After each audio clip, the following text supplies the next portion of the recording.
I got it. Good morning, good afternoon, everybody, and welcome, Janet, to the resumption of the Board of County Commissions meeting of June 11th, 2024. We're going to work now on our budget workshop. So we will proceed. We're still under the same rules and procedures as before. And we are starting with good afternoon, staff. Welcome. With the Palm Beach County Board of County Commissioners Planning, Zoning, and Building Department proposed fiscal year 2025 budget presentation. You may proceed. All right, PZ&B, you're up. Come on. I probably You're have slowing us down. Let's go. for Patrick, right? Okay, Pat, you get an excuse. Just this once. Is it true that you're Spider-Man, Mr. Rudder? Is that what I've heard? Evil Knievel. You got all kinds of names. But the bottom line is that you're blessed, and we're blessed to have you here today. All right, you may go ahead and proceed with your So presentation. we have had departments presenting over the last couple of months their budgets. And we have two more departments we wanted to present before we do the overall budget. And so we're going to kick it off with our Planning, Zoning, and Building Department. So I'll turn it over to Whitney. Appreciate it. Good morning, Whitney. Good afternoon, everyone. Whitney Carroll, Executive Director for Planning, Zoning, and Building Department. With me today, I have Cindy Hoskin, the Deputy Executive Director, and Aaron Maharaj, who's our Fiscal Manager. And with that, we'll get started. This is for the Planning, Zoning, and Building Department. We I'll just give you a general overview of the department. We're about 389 employees that we have staffed at PZB. We have 6 divisions currently, and 5 of those are ad valorem divisions. That's the Planning, Zoning, Administration Division, Code Enforcement, Contractor Certification Divisions. And our non-ad valorem division is the Building Division. This slide just shows you a general overview of the 2025 proposed budget. On the ad valorem side, we are proposing a $9,426,466 impact.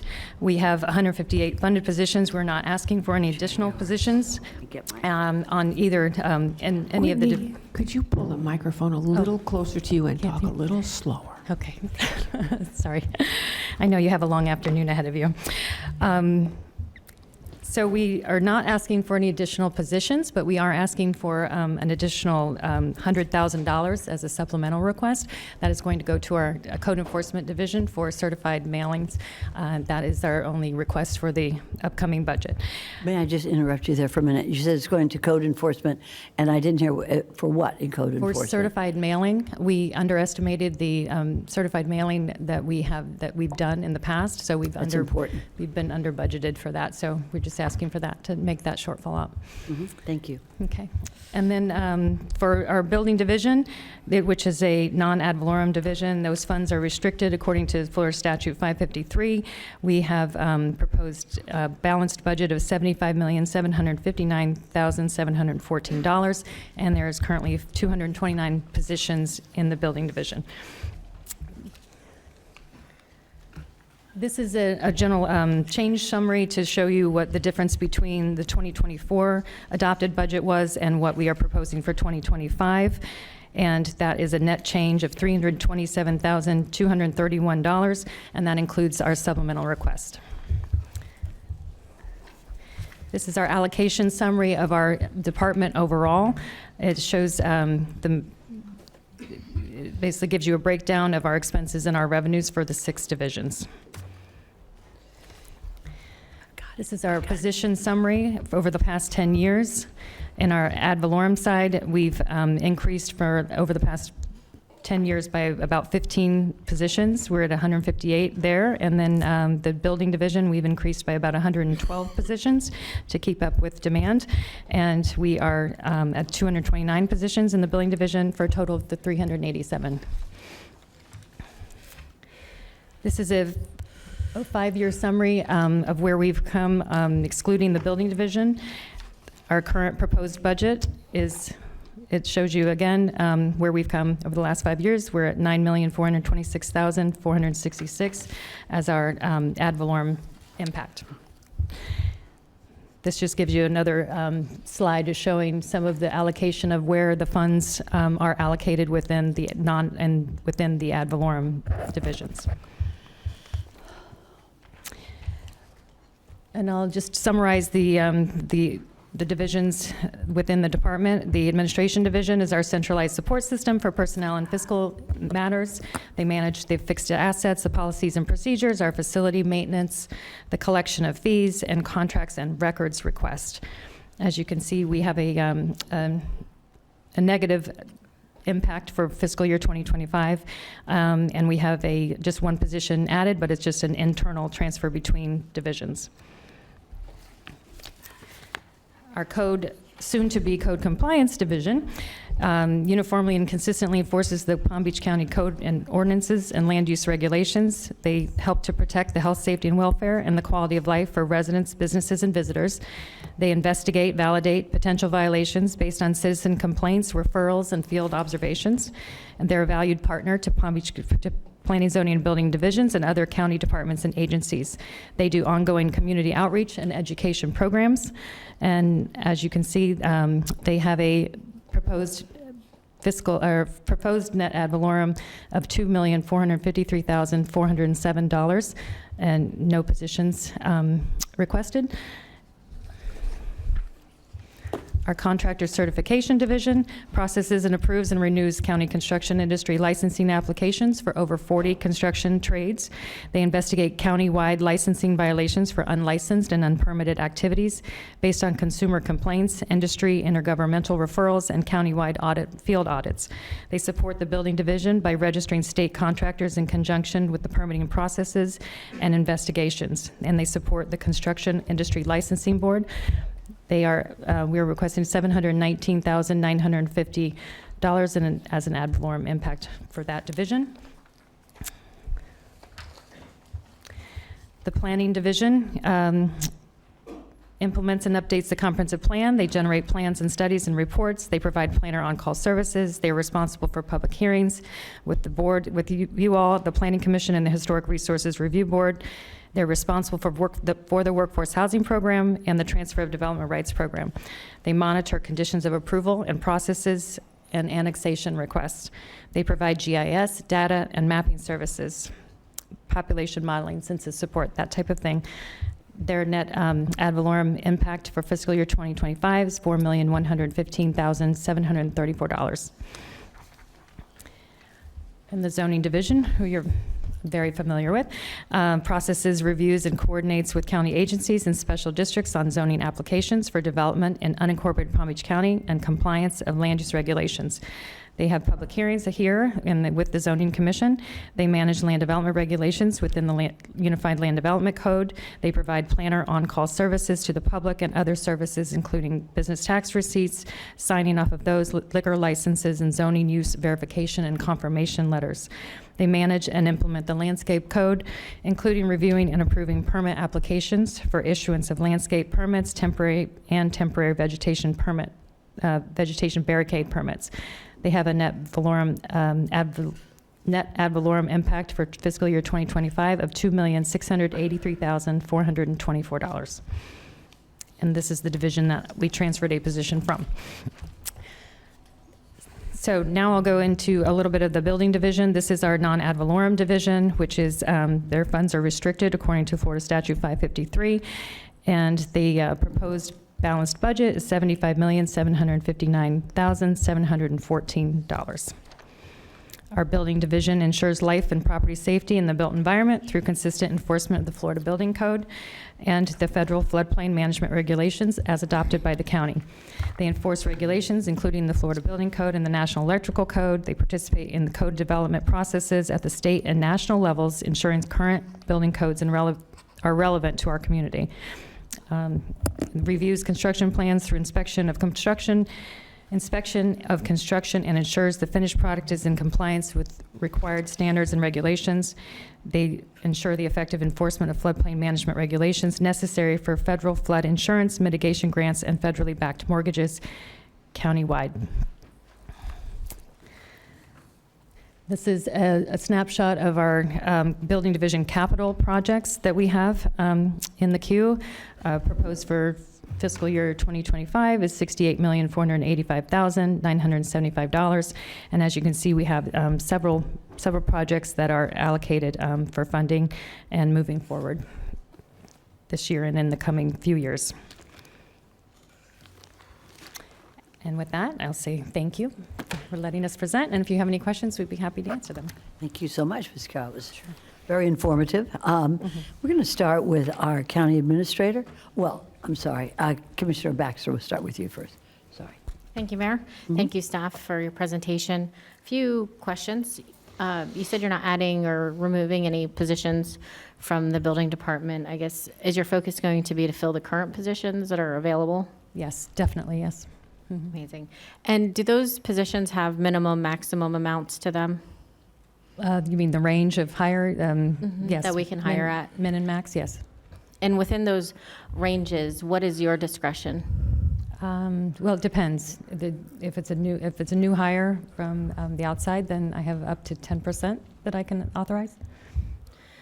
And so up to 10%. Are you finding that as any kind of barrier to finding, and especially with the cost of everything through the roof, hiring good people or even retaining them? Possibly. I mean, definitely, there's a high cost of living in Palm Beach County. There's no doubt about that. So the salaries are always discussed.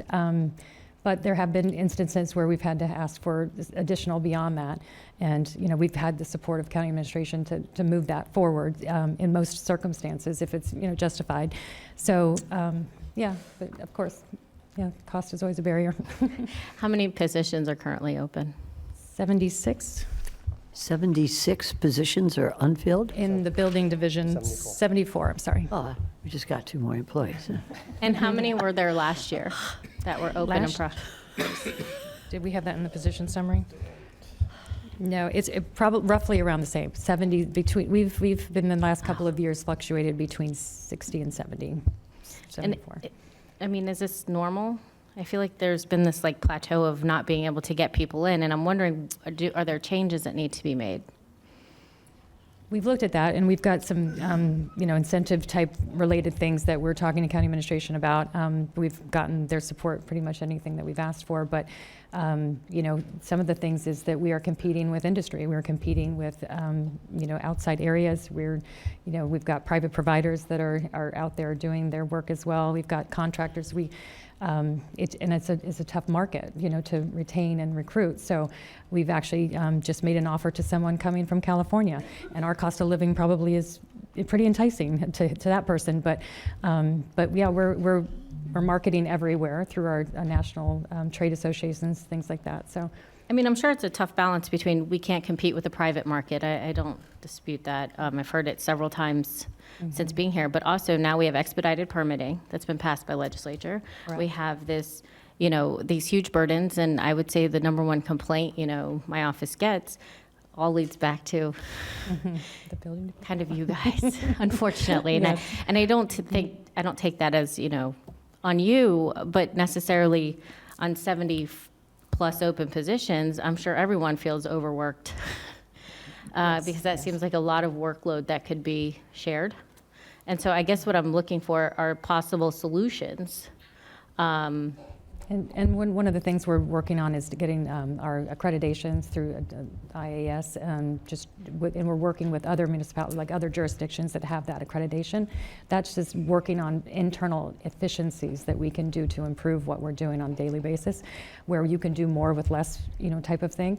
So we're looking at all angles, at all, and of course HR has been very helpful. We've got a person that's dedicated to PCB just for hiring that we fund, just for the sole purpose of trying to recruit and into those positions. And I'll feel comfortable saying this because I don't know who that is, but I mean, if we're still at over 70 open positions, something isn't working. In retirements, I mean, those types of things, natural attrition, we've had a lot of that is actually happening too. So, yeah, no, but we would love to fill those positions. I guess what I think I would appreciate, I'm not sure about the rest of my board, is ideas, Yeah. possible solutions that come directly, from you guys who are on the ground, who live it, see it, are in the interviews, what are you hearing? Because yes, we have great benefits, but all the benefits in the world don't help if you can't afford to put food on the table. Right. So where's that balance? Yeah. So if you could, that'd be greatly appreciated. Thank you. Thank you. Thank you. Thank you. I'm just going to cut in on that idea for a minute, if I may, and then we have two other folks who would like to speak. I noticed that the capital projects, one is drone technology. What are we doing with IT and helping us fill these, not just the positions, but to fill the work that could be done by technology? What are we as a county in this department doing with technology to assist us in getting the jobs done quicker and more efficiently?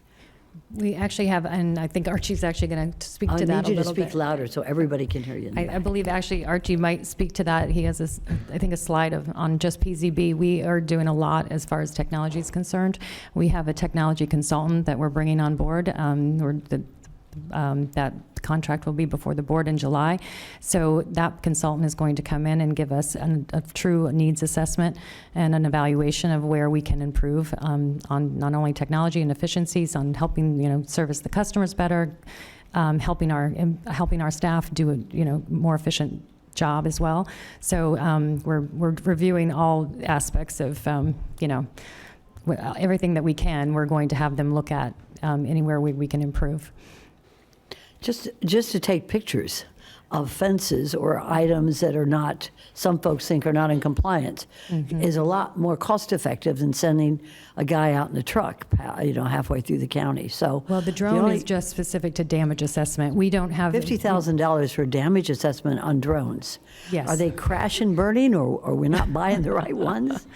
That's a lot of money for damage on drones. Erin, And I can- wonder, you can- this may not be, but no, I think this is the right forum to discuss how we're post-hurricane damage using assessment. technology to get the work done that maybe that employees or 2 or 3 employees would be doing, but we could do it faster and more efficiently and cheaper with technology. So I wonder at some point we could cover that. Yeah. Okay, let me recognize Vice Mayor Marino. Thank you, Mayor. I noticed on page 13 you have reserves. When you need reserves, what are they used for? Because you put around 24 last year, 25 this year, roughly. If you're pulling money out of the reserves, what are you usually using that for? If we're pulling money out of the reserves? Well, you're putting money aside, so for what are you reserving money for? I guess that would be a better way to ask the question. Yeah, I'm going to let Aaron speak to that. So the reserve is basically oh, my bad. Can you hear me now? Yes, thank you. This is the first time I'm here, so sorry. No worries. Okay, so the reserve is basically to balance the operating budget based on the revenue that we project for the building division. So that reserve amount, if there's a project, we would reallocate the funding to cover those projects using the reserve if it doesn't affect the operating budget. So is it for capital improvement projects No, or? this is not capital. Is This it is for more operations? It's for operating. Yeah, it's all building. It's within And the we have building, surveys. may I Go ahead. respond? It is in the building department, I should say division. It is in the building division, and those are restricted funds. And so we do need reserves. We're building we're going to build an addition just for the building division. In addition to that, we need reserves. Let's say we have some kind of disaster, we can still pay. If the economy tanks, we're still being able to pay and keep permitting going. We learned some really valuable lessons back in '04 and also in '08 and '09 when the market crashed. So we're at that position now. We're earning the dollars because the revenue is being generated from permits and et cetera. So that money is kept within the building division. And reserves are to help pay for capital items as well as any operating shortfalls that we may have, because that's the only funding source that they have. They're not paid out of ad valorem. Okay, thank you. And when you said you had 74 vacant positions, are they ad valorem positions or both non and? The 74 are non-ad valorem. Okay. Those are just in the building division. And we have approximately, was it 12 positions? And when you say there's sort of a plus and minus throughout the year, so I guess what we all get concerned about is it the same 74 positions vacant all year? And the reason I ask that question that way, it means that other people are doing the jobs of 74 people if that same job is vacant all year? Or is it you're filling it, but then there's somebody else leaving, so some job may only be vacant for a month or 2 months as opposed to the entire year? Is there a way to give us an idea of that? It's a good question. There are some that are more on the entry-level side that people can rotate in and out of. Those are usually filled fairly quickly, but we have many of those available in case we can fill them. It's really like middle of the road that we're having a more difficult time filling those positions. So those might sit vacant for a little longer, finding the proper licensing for these individuals that can come in and fill them. And then, of course, there is the fact of them coming in and the positions being vacant and someone else having to fill that position. But some of them are the same positions from year to year. And if I could add to that, from my time as director, I recognize some of the positions that carry forward when I look for it. And to really emphasize Whitney's point, you're looking at like inspector 3s and plans examiner 3s, a good amount of experience, but not a super amount of experience where they'd be in a managerial role. And those are absolutely the toughest to fill. I've also seen the building division reclass some of those down to entry-level positions because once they gain the necessary experience, you can automatically class them up through the ranks and take it in that direction. So it's a response that's there. And I do want to add one other point. I think going back to again my time there, I think we budgeted is either $250,000 or $500,000 for outsourcing plan review and inspection services. And I think you're up to $2.5 or $3 million. $3 million. So we reach out to others to try and fill those gaps. So the work is being done, the need is being met. We're meeting the statutory requirements on the time frames. It's just doing it in every form possible. Thank you. Thank you, Vice Mayor. Commissioner Weiss and then Commissioner Baxter. Thank you. I have a question on page 6, towards the bottom, the charge-offs. Yes, that's in the administration division. We have employees that are being supported by the building division. So those positions are doing like scanning and public records requests, things like that. Those they're scanning records and things for the building division, but they're under the purview of the administration division. So it's basically just the cost is associated to the administration division, but then charged back off to the building division to pay for. Understood. Okay, thank you. Thank you. Commissioner Baxter, you're recognized. Thank you, Mayor. I do support however we can use technology to help our department, especially, we've discussed it before, with the permitting. I think will be huge, and I don't know who or where that's going, but I mean, they're out there now, so let's find and work with and see what we can do. Absolutely. I fully support the mayor on that, because $2 to $3 million in outsourcing, essentially, now we're not giving that to our employees, we're outsourcing. That's a huge amount of money that we have to fill those gaps in.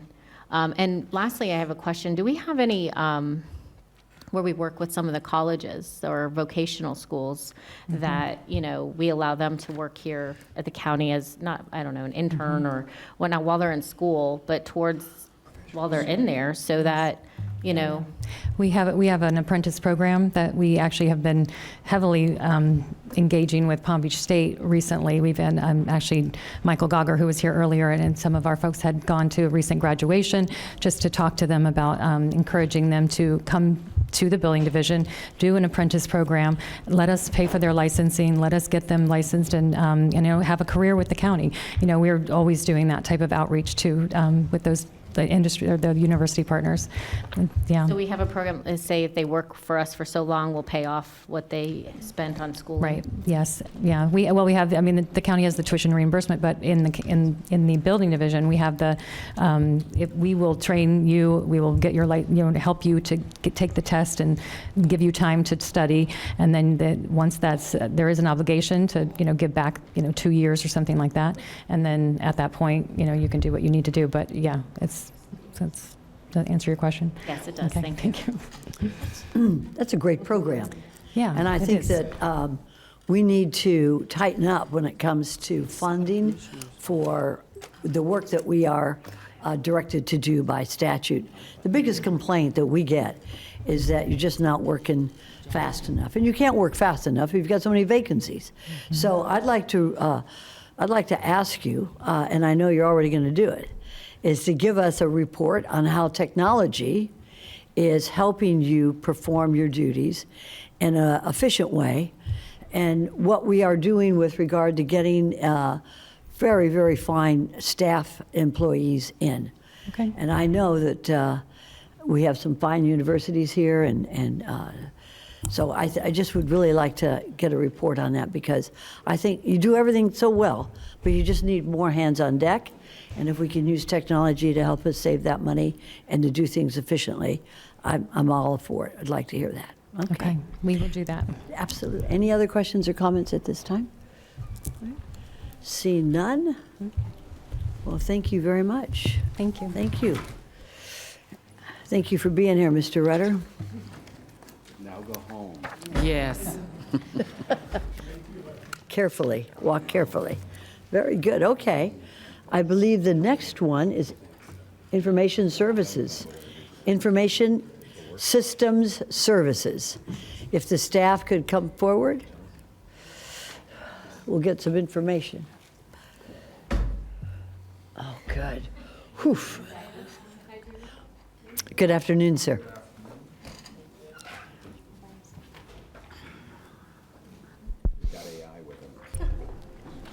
Testing. Good. That is, yes, some of those microphones don't work as well as ours do, so it's good you test it.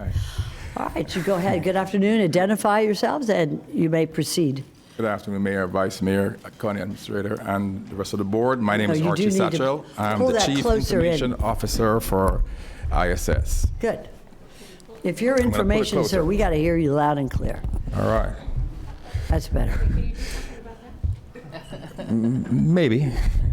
So initially, we were planning to present a countywide modernization to the at Commissioner Wise's request. We're going to do a workshop on that, but we were asked to do our budget presentation, and so for efficiency, we combined both because there's some overlap in that with budget and modernization. So hopefully we can get together to do that today. And I'm going to borrow the clicker. All right.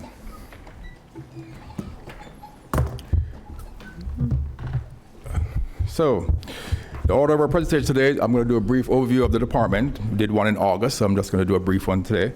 We're going to look at modernization efforts for case studies for a few departments that we selected, and also we're going to look at ISS's efforts for our modernization, and then a review of our 25 operating and capital budget. So ISS is the Information Technology Support Agency for the departments, reporting to the Board of County Commissioners and the independent elected constitutional officers at Palm Beach County. We are also a provider of non-county agencies, which are government, education, and healthcare in network connectivity, internet service, data center co-location, and hosting services. We provide internet access to county information services and system that has expanded the department's customer base to include business partners, taxpayers, citizens, and the public. This slide just a summarization of our strategic plan. We had presented it back in August, our details to the plan. So this is just a summarization where it aligns with the county's strategic plan. So we are the support behind a lot of that. So now I'll move on to the information technology modernization portion of the presentation. So as we know, organizations constantly need to upgrade and modernize their hardware and software information technology infrastructure due to rapid technological changes or statutory requirements. This process involves updating legacy systems, adopting new technologies, and optimizing digital workflows to improve performance, security, and agility. The slide just shows a summarization of our strategic plan. We had presented it back in August, our details to the plan. So this is just a summarization where it aligns with the county's strategic plan. So we are the support behind a lot of that. So now I'll move on to the information technology modernization portion of the presentation. So as we know, organizations constantly need to upgrade and modernize their hardware and software information technology infrastructure due to rapid technological changes or statutory requirements. This process involves updating legacy systems, adopting new technologies, and optimizing digital workflows to improve performance, security, and agility. ISS's role in county modernization is to ensure the underlying infrastructure is reasonably current and robust enough to support the tools needed by the departments to provide quality service to their customers. We strive to stay close to the leading edge, but not the bleeding edge. We support the department's efforts by providing resources at the IT project management, technical subject matter lead, application development or integration, and technical consultant levels. However, we defer to the department's subject matter experts for the functional requirements as they fully know their process and how the department functions. So I'm going to take a look at a few departments. I'll look at community services first. We have about four or five selected departments today that we're going to look at. So the Department of Community Services, in collaboration with ISS and local landlords, has developed a centralized affordable housing and smart landlord platform that allows agencies access to properties offering private units, rooms for rent, and shared rooms. Registered users can access this comprehensive housing inventory while the agency case managers use an ISS-developed application to facilitate client placements efficiently. Over the last 2 years, the department has installed service kiosks across various Palm Beach County CSD locations to provide self-service options to low-income residents and other vulnerable populations within the community who may not have access to computers. The online system for community access to resources and social services, otherwise known as OSCARs, is a universal application that acts as the department's centralized platform for special funding and low-income assistance. Providing residents with self-service options, it caters to both COVID and non-COVID crisis-related needs, including utilities and rental assistance. OSCARs for agencies permits designated external agencies to submit proxy applications for clients, accessing services temporarily unavailable to the public. Managed by case managers, these applications support clients on their journey towards self-sufficiency. Offered assistance such as rapid rehousing, program rent support, relocation aid, and utility assistance. Additionally, the platform provides programs for housing and relocation, transitional housing, and HVAC replacement for homeowners. The long-term goal is to develop data systems integrating relevant information with system partners such as ChildNet, the school district, and SNAP. This integration aims to enhance client service delivery and enable agencies to serve families more effectively, efficiently, and intelligently. Community Services aims to bolster its contact center capabilities through the integration of AI-driven conversational and transactional chatbots. This initiative complements our migration to a new contact center platform equipped with extensive features to support such advancements. These advanced chatbots will efficiently furnish residents with precise information on services, eligibility, and application procedures, thereby minimizing wait times. Moreover, they will streamline service delivery by facilitating navigation, appointment scheduling, feedback collection, and assistance, ensuring smooth communication with residents seeking support. Moreover, Community Services, in collaboration with ISS, is exploring integrating AI engines to optimize case management and application review processes. These AI engines are expected to significantly enhance these processes' efficiency, productivity, and accuracy by augmenting essential tasks such as application processing, eligibility determination, and resource allocation. This strategic adoption aims to streamline operations, reduce manual workload, and enhance service delivery responsiveness and effectiveness.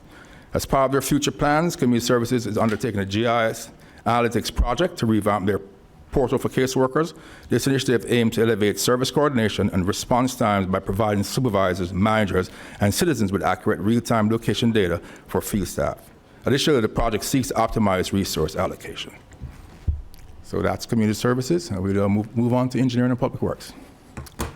Very good. Engineers implementing City Works. Sir, I'm going to interrupt you for just Sure. a second. Commissioner Baxter, you're recognized. Just a quick question. So are these all software that you're working on developing? For the departments, it's software that we work on or they're implementing to do their jobs. And then for us, it's hardware and software and other things that we do that we develop with the departments. It's in place already? Some are in place already and some they're looking to do. So if you wouldn't mind when we're going over these, would you let us know which ones are in place and which ones are Okay.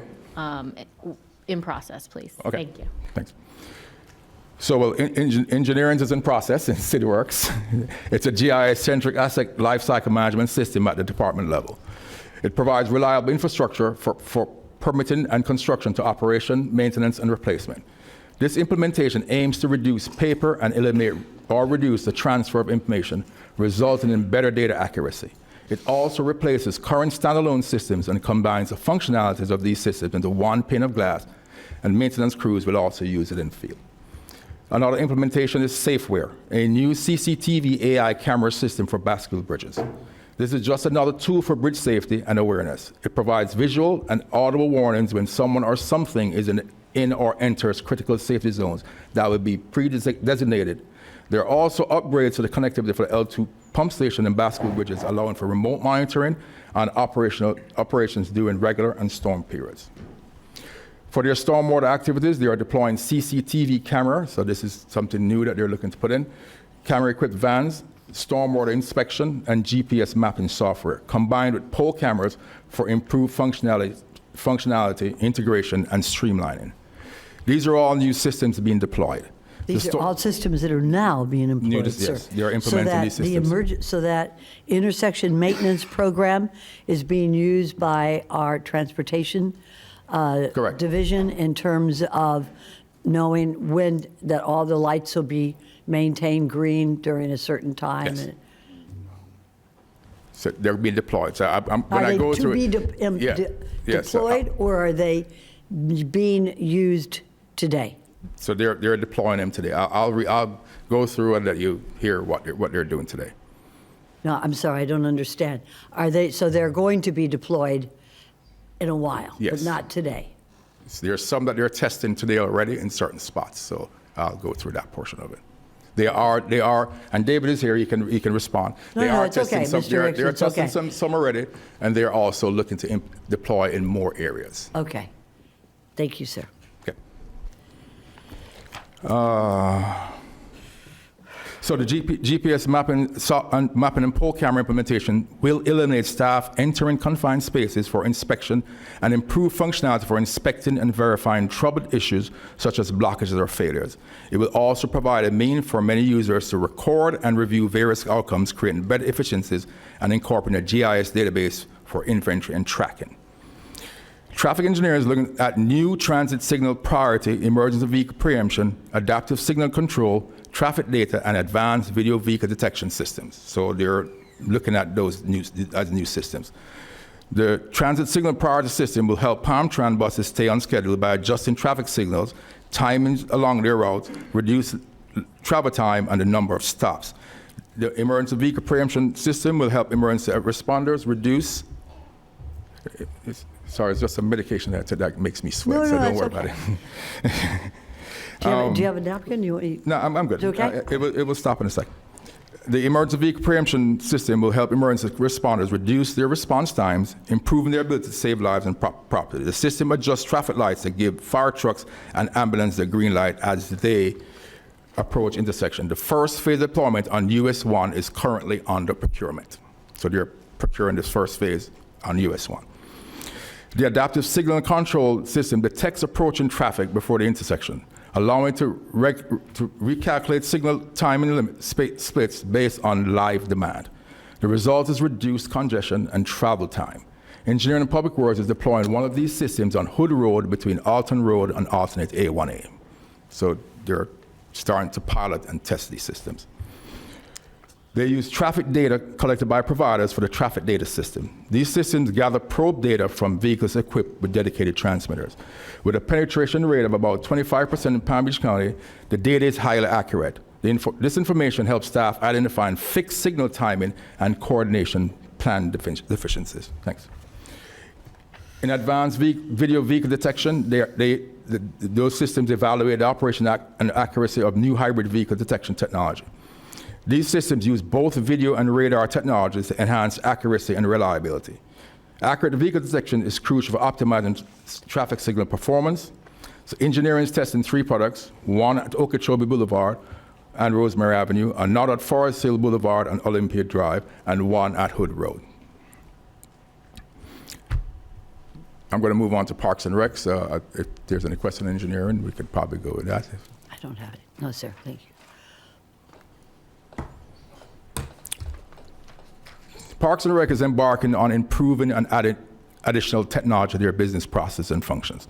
They are currently researching software for campground management that includes online booking, making it easier for patrons to reserve and manage stays at the county's 3 campgrounds. As a critical participant in the countywide Wi-Fi initiative, Parks and Rec has prioritized a list of parks and has collaborated with ISS to extend public Wi-Fi to all parks, enhance visitor connectivity, and create modern, accessible recreational spaces. Also, as with other departments, they are partnering with ISS to automate and significantly reduce their paper processes. The solutions we're looking at will reuse much of the functionality already developed utilizing mobile, AI, RPA technologies to achieve these efficiencies and productivity. They are evaluating and demonstrating the use of autonomous electric ball pickers, remote control mowers for safe slope mowing, and electric mowers for quieter, efficient operations at golf courses. Since the county does not charge an entrance fee to most of its parks, it is challenging to collect patron usage data. This data is necessary to request and deploy resources and determine what trends are affecting park visitation and park redevelopment. To solve this need, Parks and Rec is evaluating an AI-powered third-party location analytics tool that uses geospatial data to provide accurate, anonymous user data for defined locations. Like the other departments, Parks plans to add interactive voice response phone capability to enhance customer service experiences. This aligns to provide convenient and accessible support to the community. Plan zoning and building.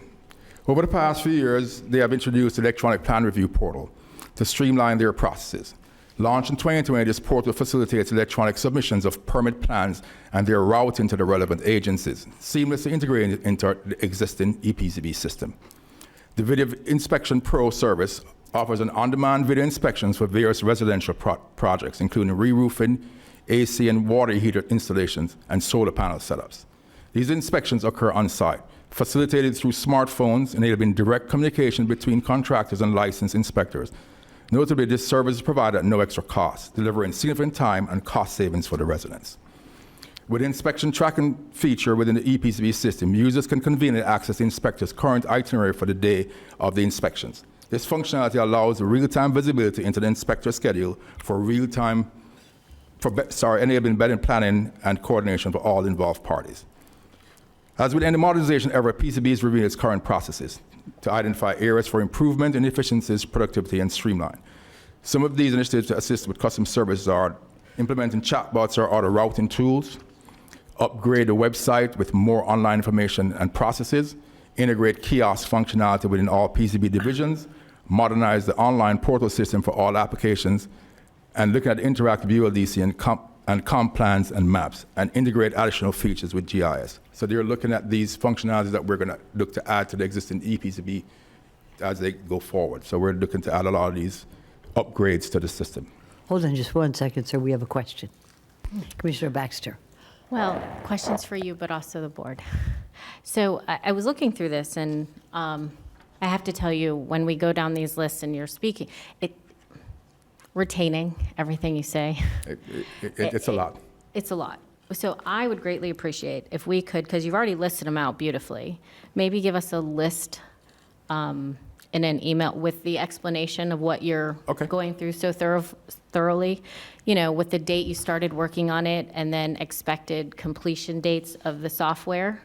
And, you know, which ones are already implemented, I think could be a huge help. We still have a very large budget to get through. And I did peeked forward, so forgive me, that you do have some budget requests. So I would like to, with the permission of the board, unless you really would like to continue down this current path, to skip to that part. And please just, you know, explain to us how it'll help get, because I think these are amazing, right? Software implementations. Sure. How those, the budget requests will help bring these on more efficiently. All right, could I hear from any members of the board with regard to this, to going through this list from information services as to which are already implemented, which you will need to have a budget issue for implementing others that you're discussing? Commissioner Woodward, you're recognized. Thank you, Mayor. I do appreciate asking for if we could get a recap of this. I'd like to continue. I think you're only like 2 more departments after this that are, well, you'll be doing this type of list, right? I appreciate hearing it, but it is a lot for us to retain. I'll probably forget some of it. So if we could get notes after, but I would like to continue Yeah. with the departments that he has, if that's okay. And sir, I have a question. We just heard from Planning and Zoning, and they are going to spend money on a technology consultant. That- We're I was looking gonna at what skip you're over that, doing. yes. Are you the technology consultant? I am not the technology consultant. Okay. They're getting an external, I was going to mention, they're getting an external, as witness said, they're going to bring that to the board. Well, we'll be working very closely with that consultant because we built an EPZB system that's doing a lot of the work. You got to remember, when EPZB was built, there was nothing on the market. So we started building these from before. So there's a lot of customization, a lot of functionality that's there. We're going to do a reevaluation of what's there, what's changed in the market, and they're going to look at the processes and do a deep dive into PZB's workflows, process, to make sure they're efficient. So we can look at what do we add to EPZB, do we replace, they'll budget for that. I will not budget for that replacement of software. If we're going to build it, then we will use our developers to do that. But if it's something that we have to get off the shelf, then we will work with them. So it doesn't change the budget, but we'll still work with them to do the integration if we have to do integrations at the back end. Sure. So for PZB, that's what's going to happen. Commissioner For Upson. some of the other departments, and I can send you my talking points to talk the whole thing. We built a lot of the applications for them. When I talk about public safety right now, the applications that they're using with some amazing features with using iPhones and iPads for the field workers, that they're doing some amazing. We have built some innovative stuff in there. So I can talk about it, but for public safety, the list is there. I mean, I can move forward.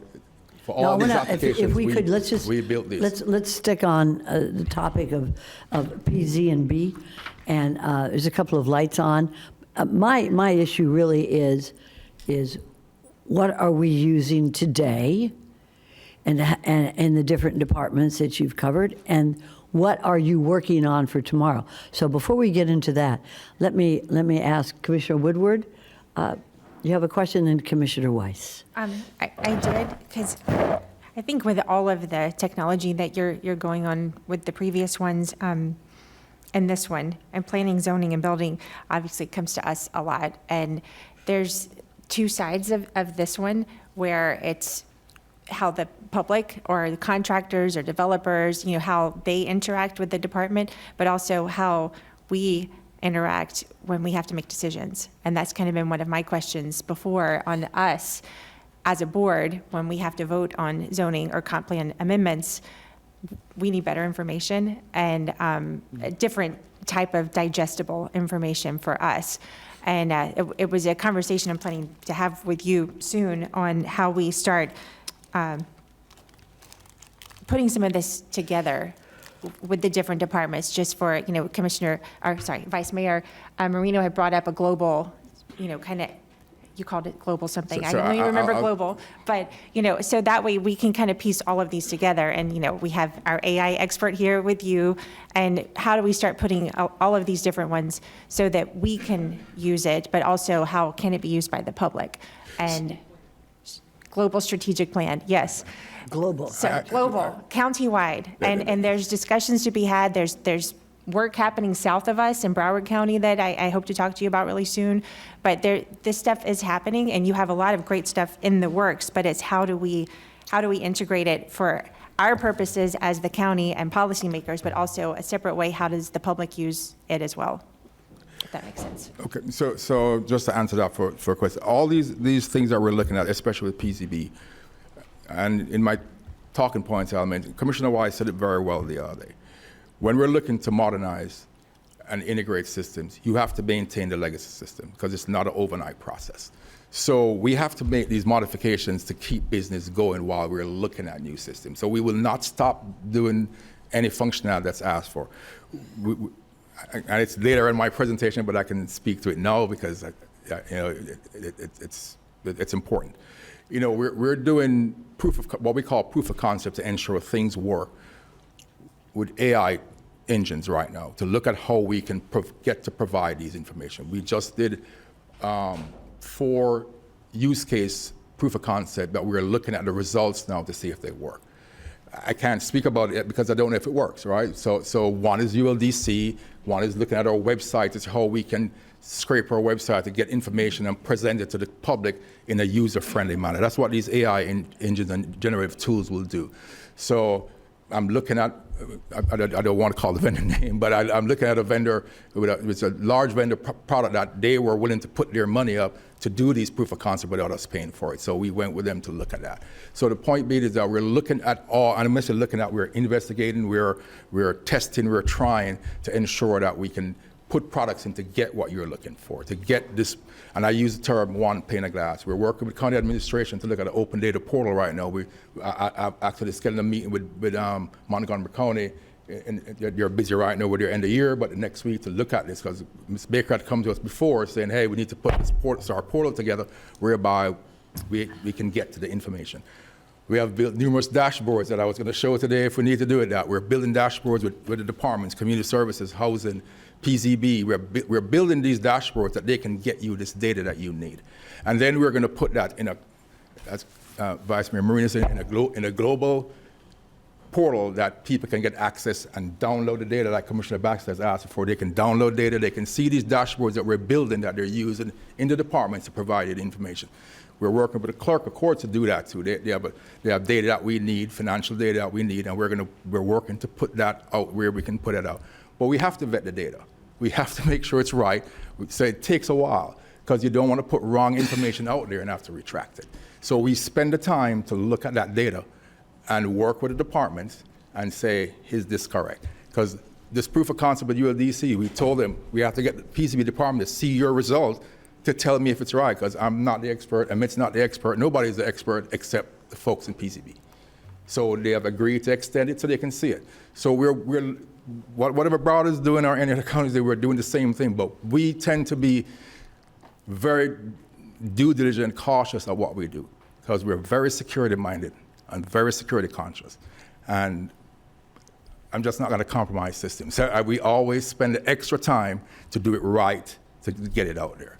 So in my presentation here, I'm telling you what is already in place in the departments, stuff they're looking at, because that's modernization. When I start talking about my modernization, which I've not reached yet in my department, we're building infrastructure for all these fancy things they want to do. We're putting in new IVR systems, new contact centers. We are in the process of doing that so that as I said before, we provide the foundation, we provide the technology, they know their business. So my presentation is long, it's a little lengthy because it's 2 in 1. There's a lot of stuff to talk about for my department that we do for modernization that I can either speak another time or speak today, or you want to do it, but there's a lot we have to do to ensure, even if they're looking at a product to bring in, it doesn't matter. There's a lot we have to do to ensure that we function properly. So in any modernization thing, there is challenges, there's success, but there's time. And we want to do all these whiz-bang things, but we have to ensure that the foundation is there, the data is correct, and the data is protected. So. Thank you, sir. Commissioner Weiss. Thank you, Mayor. Would it be fair to say, Archie, I mean, I look at it anyways, that we're at an inflection point with our technology. So a lot of the technology that we have today came about, started to come about 20 years ago as the county started to move from, handling data one way to a much more expansive use of technology and data. But now, as technology has matured, we're now at a point where we're gonna have to look at those changes. So, and I think to your point too of, that we have to, fortunately, we have to run parallel systems, But I think the other point that you didn't make was that, as you're doing these proof of concepts, right, you can get them to work on you use a test database, right, that's sort of contained, and then all of a sudden you start to open it up to a much wider real-world database, and whether it can scale or not. And I mean, I've seen lots of times where you're working with a smaller, a very small contained database, and then you open it up and all sorts of things happen. And then the other thing is, and you mentioned this about the importance of the data, but we have a lot of data, but it's not clean. And so it's got to get cleaned in order to move it forward into a new system. Somebody's got to clean it all up. So I mean, as much as I push on you all to move us forward, it's also, I mean, I understand it, but I don't necessarily like it, but I do understand what you and the departments are up against. I guess from a policy perspective, and we heard about it, with PCMB, they're hiring a consultant to help them try and figure out their workflows and so forth. But whose role is it to help figure out who and what and when a department needs to do something different, improve, change, or whatever? Where does that lie? It lies in my department and the department both, right? Because there's technology that we have to change to say, hey, because we have to move here in terms of security, for sustainability, even for statutory reasons, or for compliance reasons, we have to move forward. Then we have to look at these end-of-life systems and say, okay, it's time to start evaluating what we're going to do with this. Either we're going to isolate it and start moving forward, because you can't just go one day to the other, or these systems need. And that's, Amit's division, the application service division, it's a large division. We do a lot. This division maintains about 320 applications that we have. Some we have built applications whereby, and it's in my notes here, but one of the applications that we built for public safety, where we've moved now to 6 other departments. It's the same application, we tweaked a little bit, but we maintain it for them. So we look to we build good applications, and I'll put my guys against any vendor, it doesn't really matter. We build very good applications, and we build robust applications, and we have smart guys here. But we have to work with departments, because again, we don't know their business, and we have to know when they're feeling the pain point, they get with us and say, hey, we're feeling the pain point, what's the best thing? And sometimes we look and they see the build or buy. And some things it doesn't make sense to build, right? We just implemented, upgraded our Advantage system about 2 weeks ago. It's one of the largest upgrades we've done to that system in 10 years, but it's a vendor system. But we were fully engaged, fully involved, and there's interface that we have built that we have to ensure works as they move forward, because they're moving forward. So they drag us along sometime, and then we will drag the departments along with us sometime, because we have to make these changes. There's just nothing. So it's a partnership, but they do know their process, because they may have a manual paper process that we don't know about that they're looking to automate, so they'll come to us for that and say, hey, how do we do this, and what's in the market? And we go look in the market and see what's there sometime for that. So I was talking to James Green the other day, and I think I got this right. I think he said they have like 12 databases over in community services. Does that sound about right? Something. Yeah. And my question to him was, how how and when are we going to integrate all of that so that you have one? Actually, the biggest database they have is the Oscars database. I'm sorry. Identify yourself. I'm sorry, I'm Amit Savant. I'm the Director of Application Services, and this is my second time, so I have to introduce myself. But Oscars is one of the biggest applications we have for community services. It's basically, yes, they talk about 12 databases, but the concept of databases is the concept of data lakes, so basically, or data warehouses. So what happens is, even if you have like 5 or 6 databases within the same department, we all combine them into one data warehouse or data lake. So all of these big companies which you talk about, Amazon Web Service, it's a data, the concept is the data lake and a data warehouse. But we have departments like PZB, departments like engineering. Some of them, when it comes to permitting, they need to share the same data, but they are in different databases too. And the concept of data warehouse comes in them, where we plug and play the different things. So the silos between so we move from monolithic software, like we say, which was there 20 years back, to something called microservices-based architecture or strategy, which works well with different disparate departments. Even though they're situated in Vista, we had this question 5 years back. Even I'm in the Vista, but I cannot look at engineering, and engineering cannot look at PCB's data. And I said, well, because the database is there, let's combine all your databases, create a data warehouse. Does that answer your question? It does. But now the question is, how do we get that done faster? Actually, basically, I'm a programmer, so it's the question of writing a view and thus writing a SQL query. So any person who has a 2 years or 3 years of programming experience in this thing, except that big companies talk about data warehouses as a big thing. But for us, it's a piece of cake. It just takes maybe a month, not 2 weeks, but say a month. But I mean, if you think about it, so I mean, we have multiple records of, let's say, a piece of property, right? Sitting in multiple different databases with multiple different users, but none of it is ever connected, that I'm aware of anyways. I'll give you a great example. GIS. GIS data is in different areas. We combined that, we did that 20 years ago. We came up with a methodology. It's one of the best tools we have. So we're doing the same thing with this data, because now we're understanding where the intersection of the data is, and we're integrating it, but we have to still, once we integrate, we got to still make sure that what we integrated is correct, and then we also have to put safeguard in place that we don't expose data that we're not supposed to expose. So those are the things that we do, but we are working on data warehouses with that. And I guess I get a little bit troubled when I hear about the fear of exposure, because if you look at healthcare, right, that's probably the most precious data and most protected data that there is. And you can see in people who are building applications around healthcare, they're able to provide, people have access to it at one level, other people have access to it at a different level, and they're able to manage those security issues.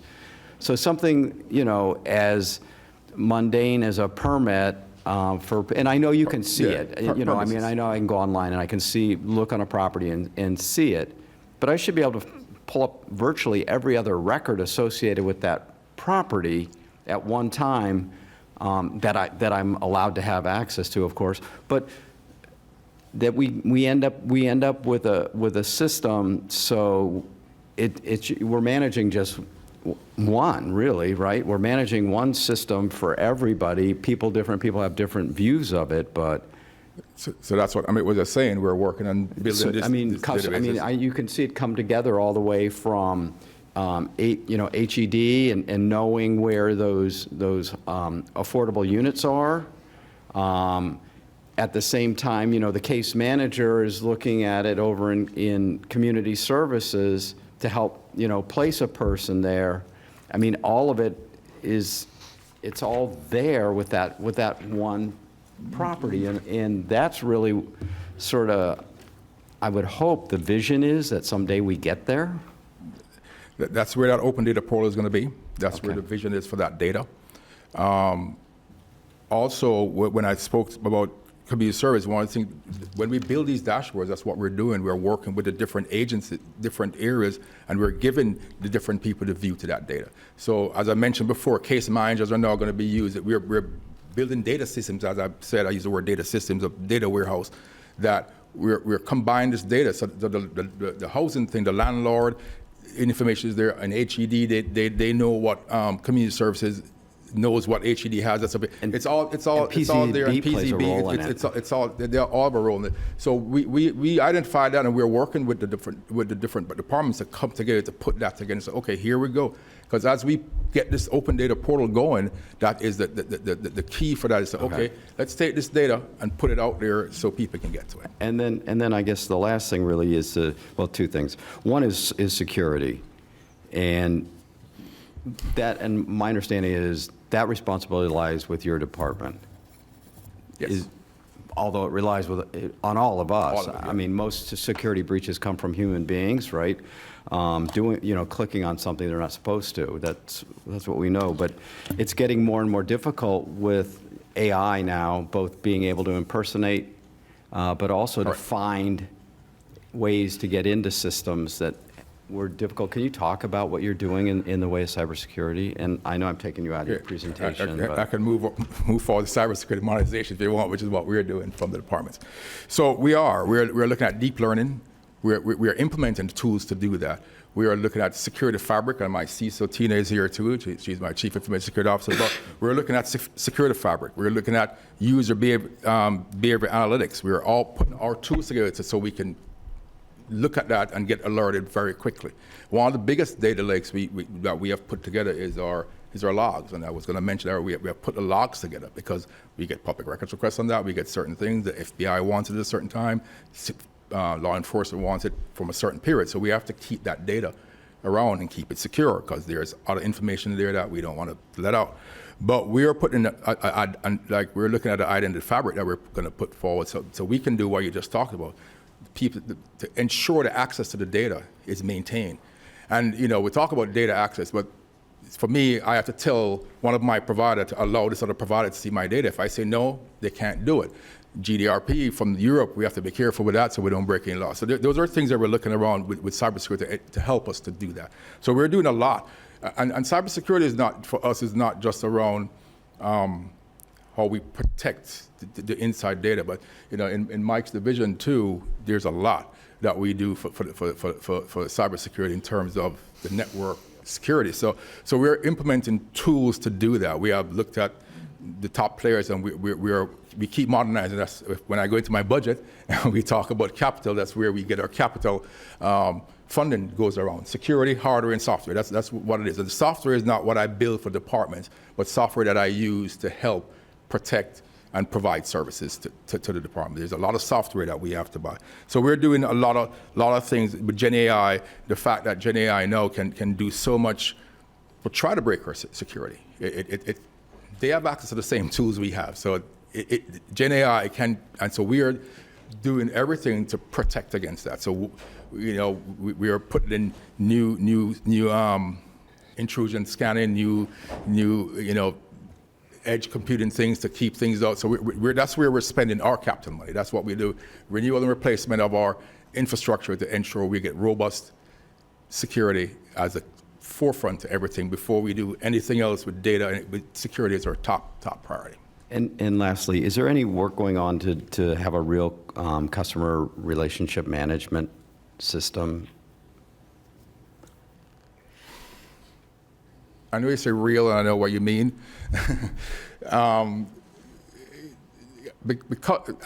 Because services, all the service doesn't get provided by the county, right? So we have to figure out how we're going to do that. Within the county, not everybody deals with PZB, not everybody deals with engineering, but then everybody deals with other constitutions or those departments. So we're going to look how we do that. We probably could do that. I don't think there's a look right now, and maybe that's something we look at in the next strategic plan we're doing to see what's the need for that CRM system to be. When you think about it, right, a person, let's say they contact us, they call in, right, and so the phone system identifies if it has the information, it identifies who it is, but it should be able to bring up a screen, right, that shows everything that's going on with that individual.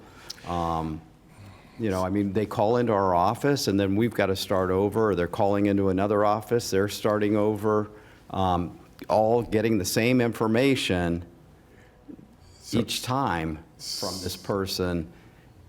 And I know, you look at industry and you look at where they've gone and their ability to really, they can manage a customer, and if they need to identify somebody for a certain message or a certain whatever, they're able to just do it automatically and not have to depend on, having to have a report run, pull that data, then put together another message that's going to go out to those people and do it in a much more automated, and to really get down to really having a modern relationship with our constituents and our users.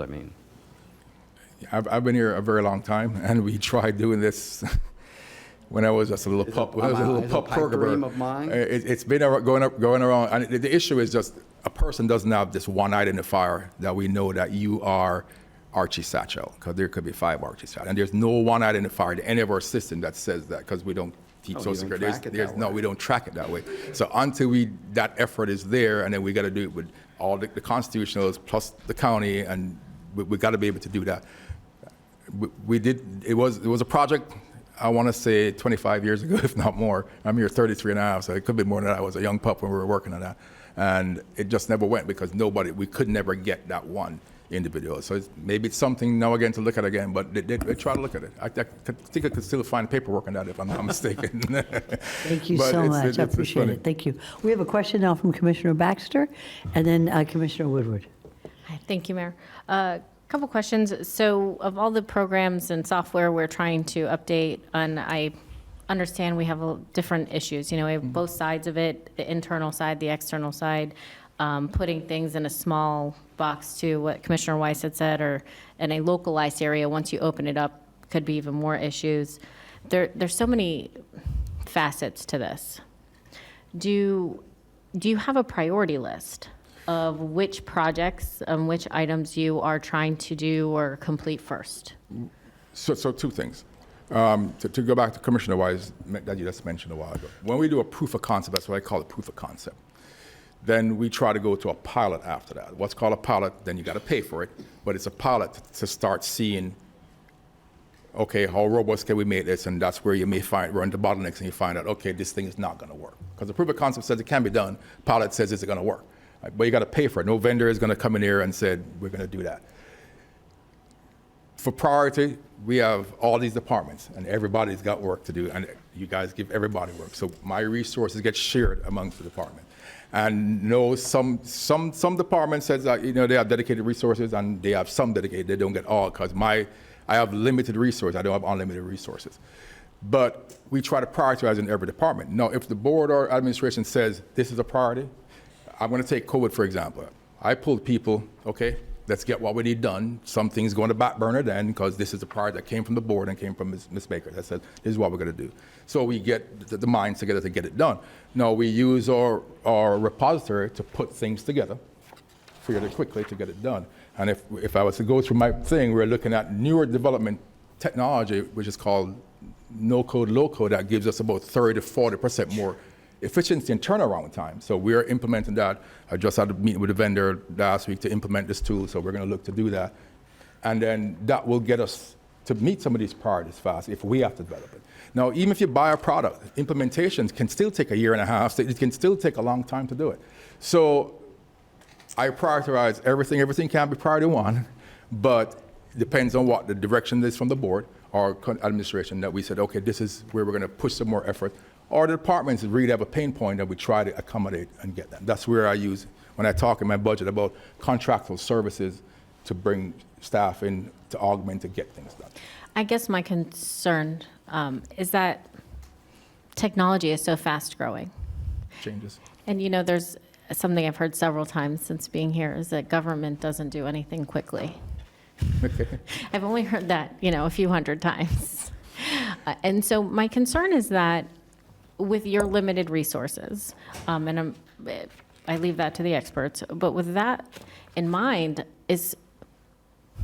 are we going to be where we should be in the time of growth for technology if we're not doing this in a comprehensive level? I mean, are we making this a long, drawn-out, expensive process? I wouldn't say that, because what we do is when we look at what we're doing for the infrastructure to do that, we are looking to shorten that time, just like I mentioned about low code, no code. But some things just inherently take time. It does take time. So you've been talking about generative AI for 10 years, but it still takes time because there's so much guardrails that needs to go around it.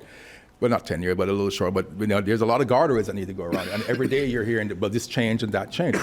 So I don't think it's been drawn out, but with the new tools that we're getting, it's going to help with that to get us to go quicker. And I don't think this should be quickly. I mean, this is important data, important information. Important work. I'm very excited to see the budgeting software that everyone has access to.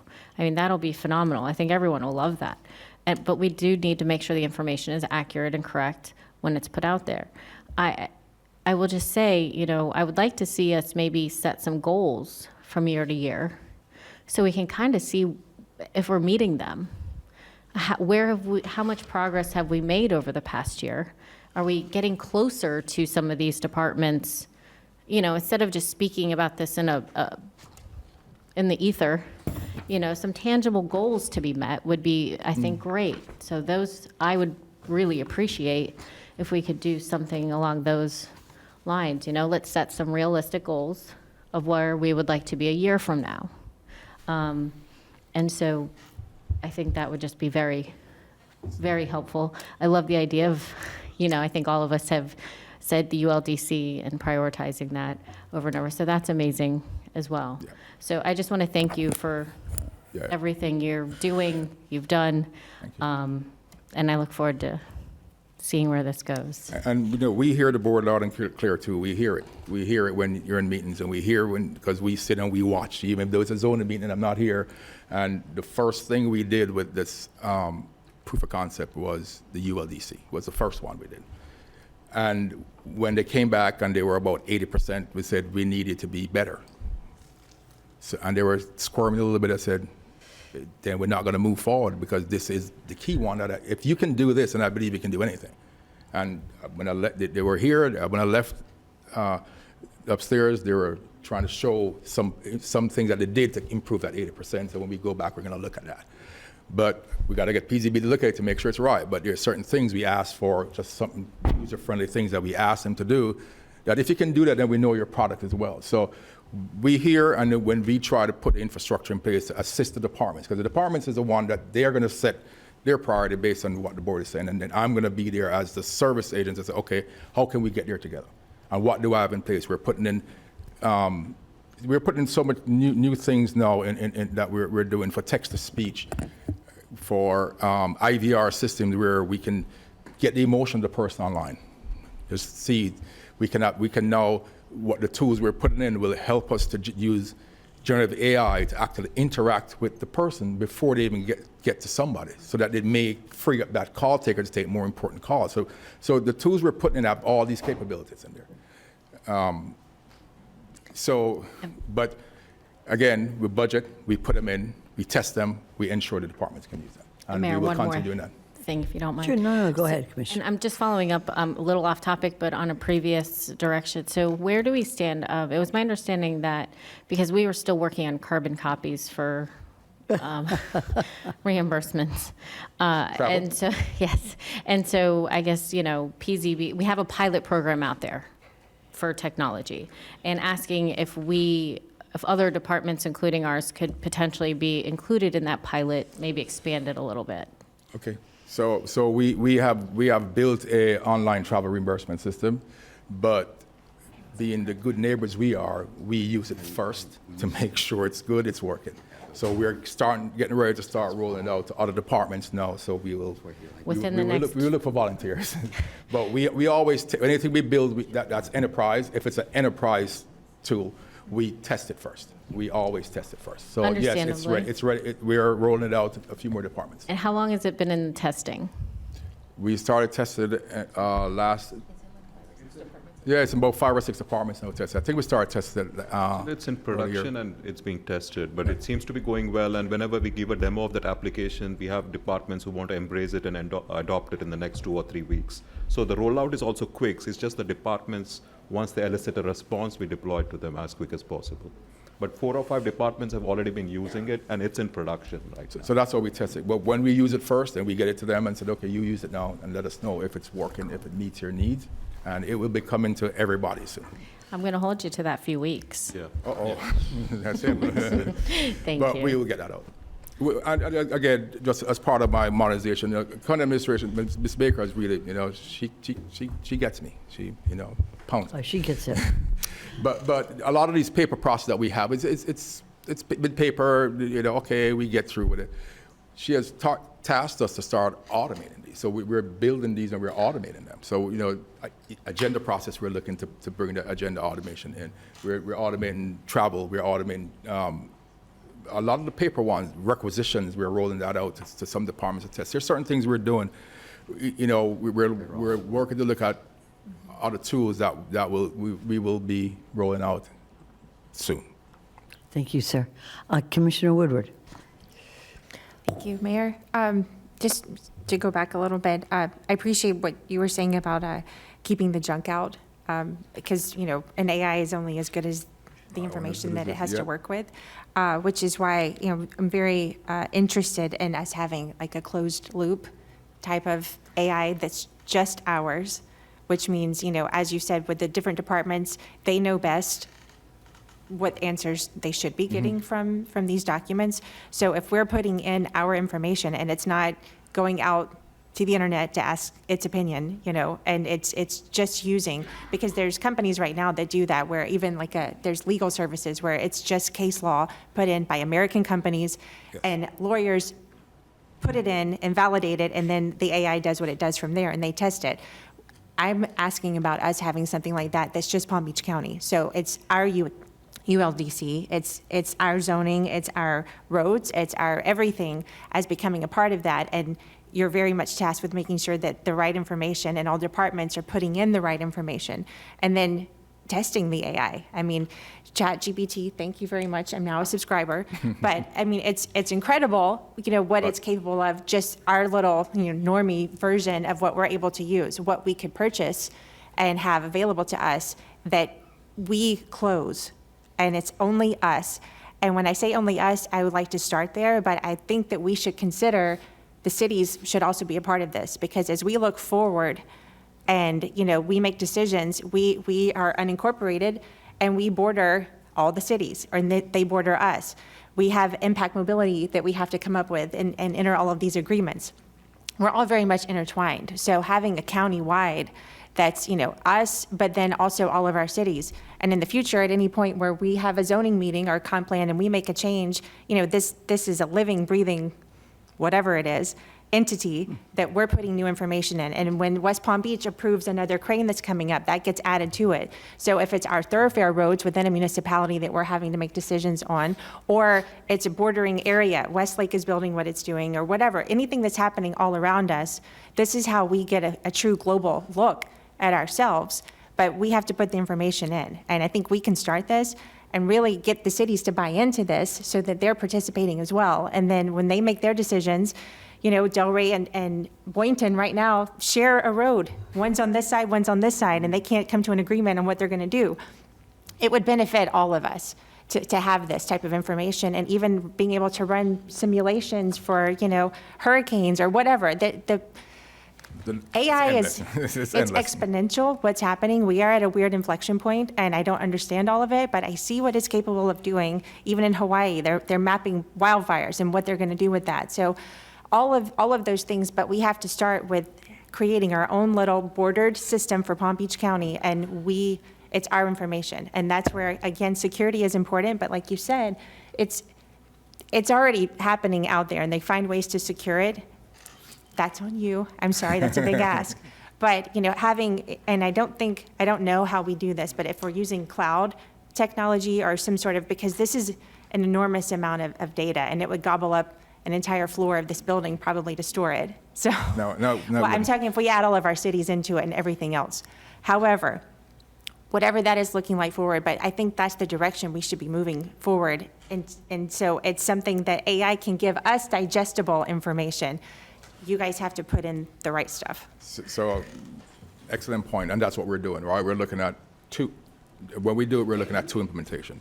One for your research, so you can go out and research, because you have to research, not just on our data, right? So there's things you can look at just like case law, that's not ours, so we can do it, but it's our AI, our tenant, so we can control that better. The first one we're looking to put up is an internal AI first. That's the one we're doing, and that's why the vendor we're looking at, they give us an option to be on-prem or in the cloud or hybrid. So one of the vendors that we're looking at, that's a good option. So we're looking at that. Because, like you said, if we were to open it up to the other cities, it's not that we need to store their data, but it's all we can read their data, right? So that's where the integration happens. So hopefully, once we build it, prove it that it's working, and a lot of the cities are on our network, so they're on our network. So hopefully we're able to say, okay, can we look at this data? And so when we give it that pane of glass as you're asking for, because you asked for one pane of glass, look at all this thing that you can see in one look and say, okay, here's what's going here, here's what's going there, here's what's going here. One of the big things we have is a housing dashboard that kind of does it a little bit. And I would have shown you later, but the housing dashboard takes the data from everybody. It's not just what the county is doing or what HED is doing. It's looking at everybody, what they're putting in to look at affordable and workforce housing. So it's one glass, each project that's going. So we got access to the data through PZB, HED, and the cities and the people who are building it. So that's the concept we're looking at with these AI, is to ensure that we can get to the data and present it to you. That's where we're going. I promise you that. Thank you so much, Commissioner. Commissioner Baxter and then Commissioner Weiss. I'll be brief because Commissioner Woodward brought up a good point. I love the idea of having the universe that it references be Palm Beach County. But one thing I've heard repeatedly up here is people always want to compare people, us, the commission included, are always, what are they doing here? What are they doing there? Is it possible to set up like a checkbox or something, or that kind of would, this is a universe I want the AI to search? And I'm asking because I genuinely don't know. You know, can we search Broward? Can we search Hillsborough? Can we, you know, in with Palm Beach County or separately, those different universes? And it's a question because we tend to want to know what other people are doing as well. It depends, but there's cost to that too. I was going to say, there's a lot of cost to that because of how the AI engine charges you to pull that data. So there's a lot of cost to it. But then it depends on these entities, what they're exposing to us to get to, right? Now, can I tell my AI to go scrape that website? If it's a public-facing website, yeah, I could say, hey, okay, here's a URL, go scrape all the data and bring it back. But is it correct? I don't know. Is it up to date? I don't know, but I just pull it back. So It that could can give be us a done. rough idea. Rough idea. So those things we can do. We can look at it. The AI engine, the LLMs that we're looking at, allows us to use different. I just little sidetrack. Some of these generative AI vendors that you hear about, they're proprietary models that they use. Just one. One we're looking at, we can bring our own model, any open source model that will help us. Because some data, the models don't work very well on there. It just doesn't work well. So you got to pick a different one. That's where we come in, and we have to look at, okay, which model are we going to use for this data? What results are we getting? How fast is it working? So hopefully, once we put this in, if it's a public-facing website and they have a public URL, we can probably shoot it and say, just go scrape and bring back the information. So that's what I was saying with the cities. We could probably do this that way to just kind of see what they're doing. Thank you. Very good. Yes, If sir. I can add one thing. The thing is, again, Commissioner Wise also knows this concept of hallucinations and biases too in our data. So the thing is, just to get our data trained to the ULDC is going to take some time, and to get the blessings of the zoning divisions, saying that this particular LLMs, and these are the LLMs we're talking from big models which are out there. We're not talking about small companies. So just to get these models trained on our ULDC or what we have is going to be overwhelming. Now the thing is, if we want to expand it to the other cities, the thing is, again, the concept of hallucinations is you're trying to talk with ChatGPT. After some time, it'll just try to tell you what you want to hear. So it's going to manufacture the thing from you. So the thing is, you're interpreting ULDC. Yes, I retrained the model. ULDC, it works well for Palm Beach County. You slightly open it to Broward County, then it's trying to, the references, the circular references, we don't know how the Broward County is written, then it'll try to actually move away from what Palm Beach County has done and get itself retrained with what Broward County is. So we have to be very careful, because this AI, even though there's a big hype, just like big data was 6 years back, and everyone's resume had big data, we just have to move to, right now they have trillions of parameters, but eventually they move to something like smaller models which are retrained on specific things like ULDC, which are good for interpretation and not necessarily for programming or anything. So we just have to be little bit, so when it comes to adoption of these technologies, I'm skeptical too, because like the Commissioner Weiss said, 20 years back when I did my master's, we talked about AI and machine learning back then. 25 years later, people have it in their resumes. I had it in my resumes 25 years back, but it never matured, right? So it's just that's the reason I'm a little bit skeptical. But yes, we are trying our best to get it retrained on those LLMs. Yeah, that's what proof of concept is for us, and the pilot's going to be is how we train these models, so to ensure we don't get hallucinations or incorrect data. So that's what takes the time, is how we're going to train. And I'll let you know, I'm looking at in my department how we're going to structure a team just around AI to ensure that they learn how to do this, and that's their job, is to look at this and work with the department, look at the data. When we're doing this big open data portal, we're not expert in data, but we know how to put it together. But we have to have these guys work with the department and see how we can ensure that what we're presenting is correct. So there's a lot of work ahead for us, and we're up to the task and we're doing it. But it takes a little bit of time, but hopefully we'll be more expedient once we get the handle of how these things work. Very good. Thank you so much. Commissioner Weiss, did you have a last word here? Well, I just, first off, thank you very much for sharing your plan of how you're going to organize your department with somebody being in charge of artificial. I think that's going to be really helpful to so many of the departments, because I'm like me, I'm sure most people are still confused by a lot of this. So, you know, in thinking about and following on what Commissioner Woodward and Baxter were saying, you know, I think about, you know, wouldn't it be nice if we had the ability to say, hey, well, you know, what if we change the start times at this school to model what that impact would be, and say, well, you know, if we change this by a half an hour, or what if we built this over here, what would happen? What would be the expectation? And what I guess I get, I know the data exists. I know the technology to do this modeling exists, but I don't have access to it, not that I'm aware of. And, you know, we're asked to make decisions that impact millions of people's lives now without really having all the information that would be great to have, to be able to say, hey, you know, we should make this change, or if we do this, this is an expectation and we're going to need to mitigate for that. And I know staff, you all, you know, when they're all trying to help us see, you know, those things, but they don't have access to these kind of tools. And it would be great that at least if we don't, and I'm not saying we need it, but that they have it so that they can really help us help make better decisions.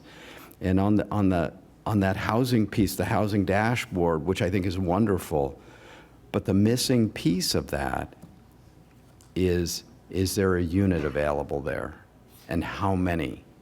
And have that real-time data so that the user, the person who's trying to get that housing, doesn't have to go and call a list of potentials to find out, oh, they don't have anything available, rather than going, oh, this one does and it meets my needs, I can reach out to them.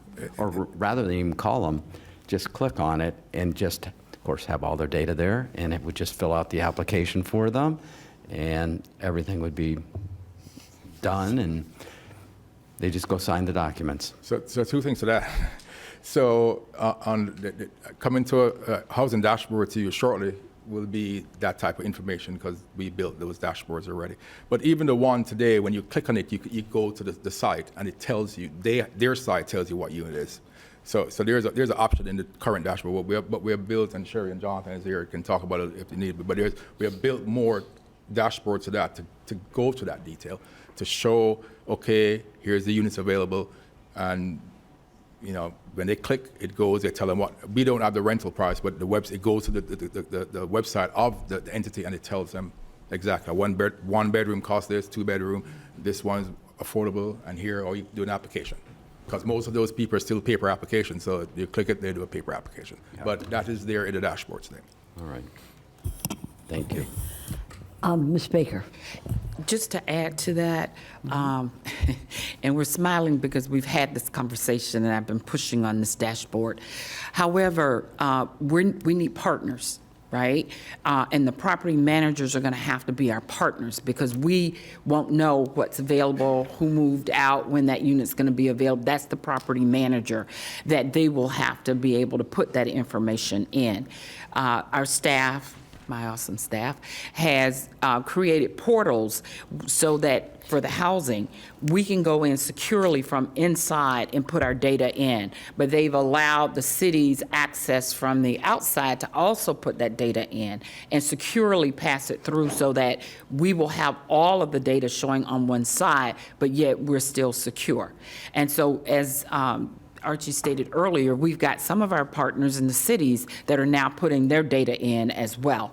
And so we're going to continue to work with our partners so that we can have all of our housing units put in there. And then we'll also bring our housing authorities to the table eventually. We're just trying to get government in, well, certain levels of government in first, and then we'll have the housing authority. So anybody that will be able to go on that site, pull up, know where that information is. But the missing component that we don't control are the property managers, to make sure that they can put the input in Commissioner Weiss. properly. Yeah, thank you, Mayor. Well, and I appreciate that, but we do have something which we give away, or we spend a lot of money. We do.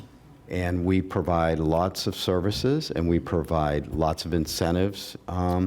And so with that, maybe we should, moving forward, we should be looking at putting responsibilities on these people that are getting these benefits, that they have to provide this data back to us or participate in this. And if they don't want the taxpayers' money and they don't want the additional benefits that this government is able to bestow on them, then they don't have to participate. But if they're going to take it, then maybe it's time they have some. Now, and I'm not saying that they wouldn't do it if we asked them, but we certainly can make it more than just a nice ask. I like that. We'll follow I like up. it too. I like it too, Commissioner Baxter. I agree, 100%. I mean, we need, if we're going to spend taxpayer dollars for these places, I think there comes a level of responsibility for them to report on the units, and I don't know that process. I leave that to the administrator of how do we implement that, because I think everyone should be able to know what's available. It shouldn't be some big secret or some list that's requested or any of the above, and make it easily accessible and user-friendly for our residents. And that way, I think it'll help the most amount of people. So I agree wholeheartedly. And I don't know how that looks, but absolutely. So on the current housing Could you dashboard. review this? I think this is an interesting issue that was brought up by a couple of us, and I wonder if you could review it in terms of what other counties are doing with regard to this, or municipalities. I don't know if I could do that, but I could just tell you right now. So what we're building with the departments, right? The housing dashboard that we did, it has a GIS component to it. You click in an area, it zooms in, it brings up the units that are available in that house and the status of the project. Is it being built? Is it ready? Whatever. And the person can click right there and go to the site if they have a website and look at the process. So we're adding functionality every time. I know we just built, I want to say 4 or 5 more dashboards to add to that dashboard that shows spend, that shows certain things that we're doing that will give you more information. So as we go on, Jonathan and his team says, okay, let's add this to the dashboard. And so we're doing that. So we've selected good tools that we can quickly get those to the dashboard so we can turn it around faster. To do what other counties are doing, I don't want to throw in the department bus, but I'm not the subject matter expert in that. So, I would believe they're looking at other departments and they're coming to us and saying, hey, we need this dashboard because Broward is doing it. Oh, okay. And we just build it. So I'm assuming that's what happens. They get their data from their conferences, from wherever in their businesses, so they come back to us. So that's what we do with that. Okay, thank you. And no other comments? Just a couple cool things I want to talk, even if I don't go to the experience here, but talking about AI, in this public safety application that we have an application called SNAP, Surf the Net about a pet. And one thing that we have implemented in the public animal care and control asked for this was that now we generate the profiles for those animals that can't be that need adoption, that need rescue, and this was being done manually by people before. It's now AI generated. So we have implemented that to help them. So that's where we're putting AI into the departments to get them more efficient. So they're using an AI tool to actually generate the profile. So that's just done for them. It automatically generates a profile. So we do that to them. I just want to say, the departments come forward with some good things, and we try to give them good work. Field officers, one of the coolest things with your app is that if they're in an area, they can shake their phone and get the number for the local police jurisdiction right around where they are. That's something innovative that we did for them.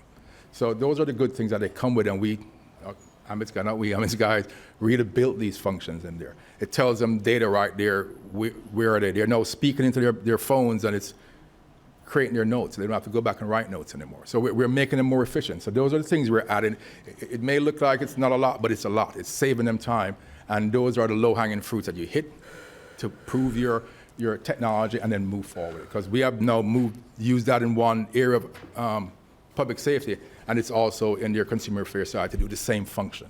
So that's how we look at it. Once we build it, then we start looking for use case for that type of functionality. I don't know which way you want me to go now. You've done a great job because you sort of concised everything together. So you can resume where you feel comfortable. We've covered a lot of ground already. And I could go unless into Ms. budget. Baker, did you want him? I could go into budget. All right, thank you, Ms. Because the Baker. budget talks about a lot of things Talk here about the too, money. because, all right, let me go to the budget. All right, so these You've are all done a my, great job I'm here. going to go through my monies. These were all the things we're going to talk about, but, okay. Sir, we have a copy of them, and You have a copy of this, I'll get We you. have a copy, so I'll get you talking review points, them. just the detail around it, and I'll I get think that Ms. to you. Baker would like you to proceed right to the budget. Yeah, that's where I'm going. All right, my page 21. Okay. Okay, budget.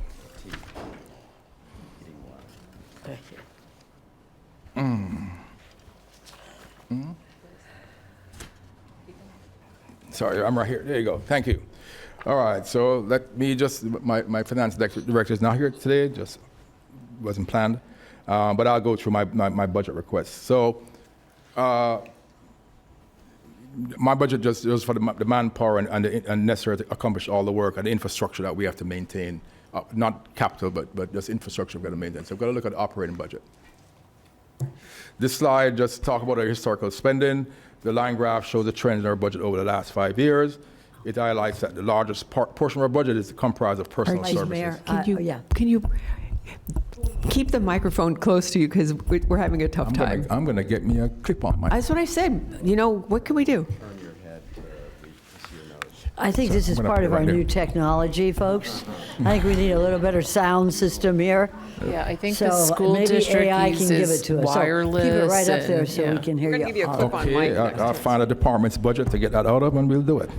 This would be good, it'd be good, it'd be good. Okay, so tell us what page you're starting on budget, So 21? this historical spending just shows that Okay, somebody's laughing hard out there.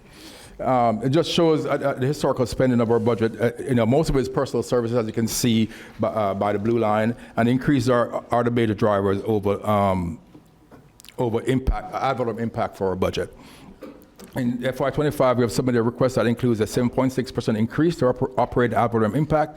And for the years depicted here, on average, we have spent 96% of our budget and 99% of our estimate. So we spend our budget. We have to spend it.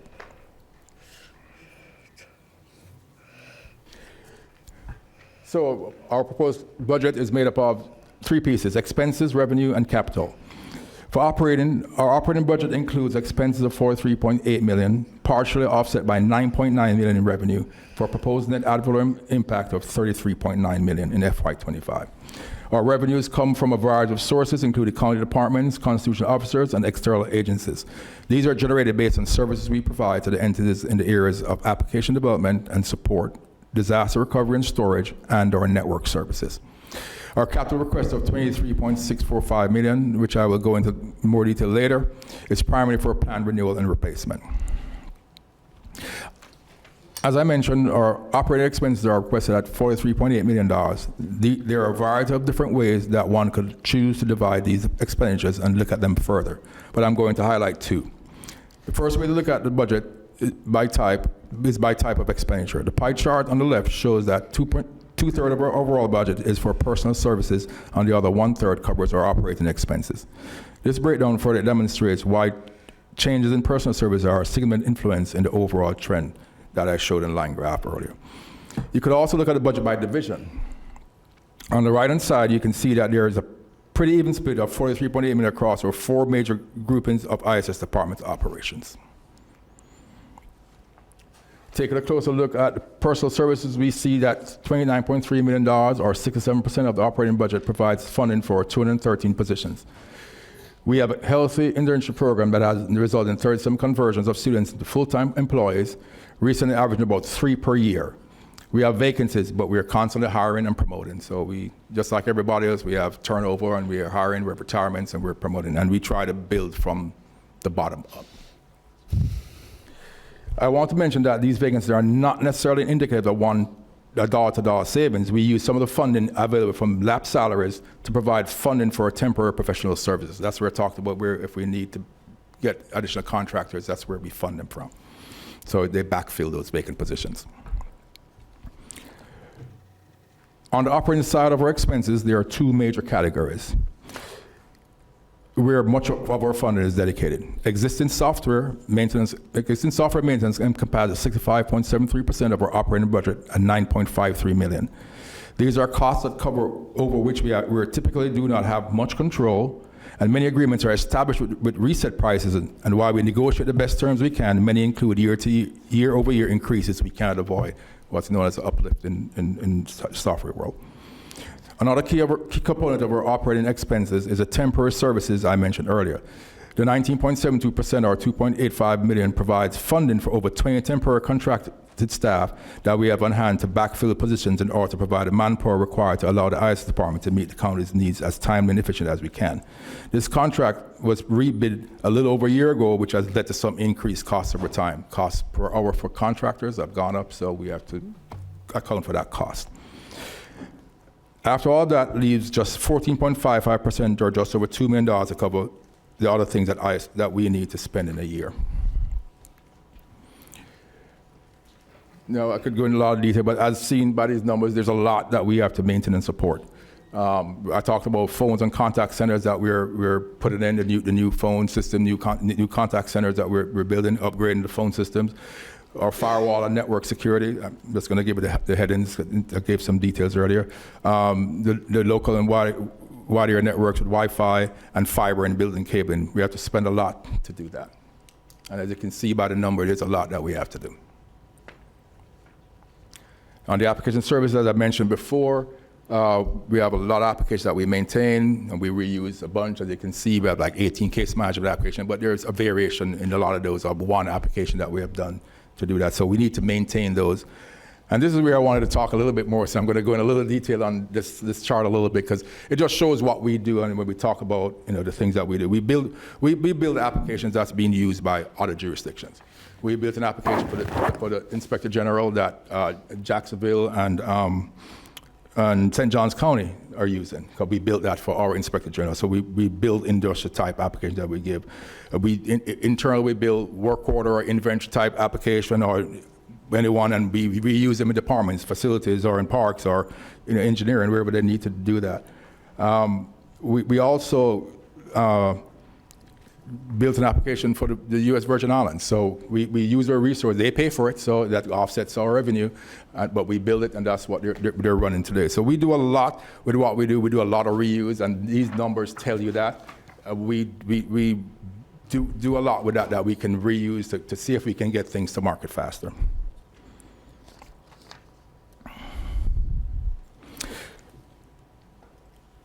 So for platform services, again, the number speaks for itself, but we are looking at a lot of new technology that we're using here, especially for our backup and recovery, disaster recovery, for how we deliver application with containers. There's a certain new technology. We have implemented our own Amazon Web Service type technology here, which is S3, that we use on-prem to do the same thing that Amazon does in the cloud. So that's where our operating side to support all the data center, the storage, emails especially. There's a lot of emails, and the servers that run that. We have our non-divisional operations, which is cybersecurity, GIS, QA, that section, and again, the numbers show you what we do, training, classes. Again, it's a lot, so we have to ensure we fund that, because as we go to new technology, sometimes we have to do training to people to ensure that we get it, and just even in our internal training that we need to get moving on. Our GIS infrastructure, we just update that because, as you heard, there's a lot that we're doing. We have a little growing pain with it, but we are working through that to ensure we get it stabilized, to ensure we can provide good service. So I'll talk about our capital requests right now. So our capital projects are not what people tend to think of when talking about capital, because when our projects are complete, there's no building or park to point to. Sometimes there's no building, no park. It's all in the ground, or it's somewhere. Our infrastructure is not visible most of the time. But our capital projects provide dedicated funding for projects that may take longer in time to implement because of the training, coordinated transition, and other technological considerations. So here's my capital funding and capital balance forward in history.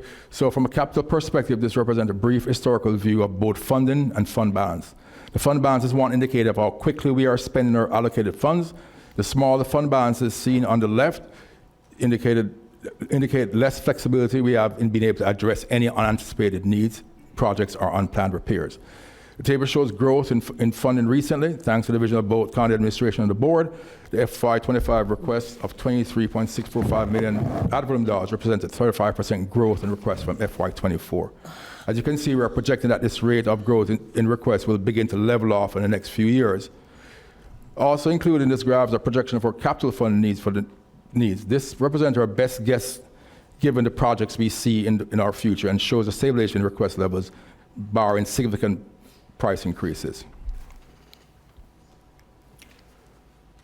So our FY25 request of $23.645 million is broken into 3 areas. Platforms, 46%, or $10.975 million. Networks at 44%, or $10.35 million. Other areas at 10%, or the remaining $2.32 million covers security and other areas that we need to look at.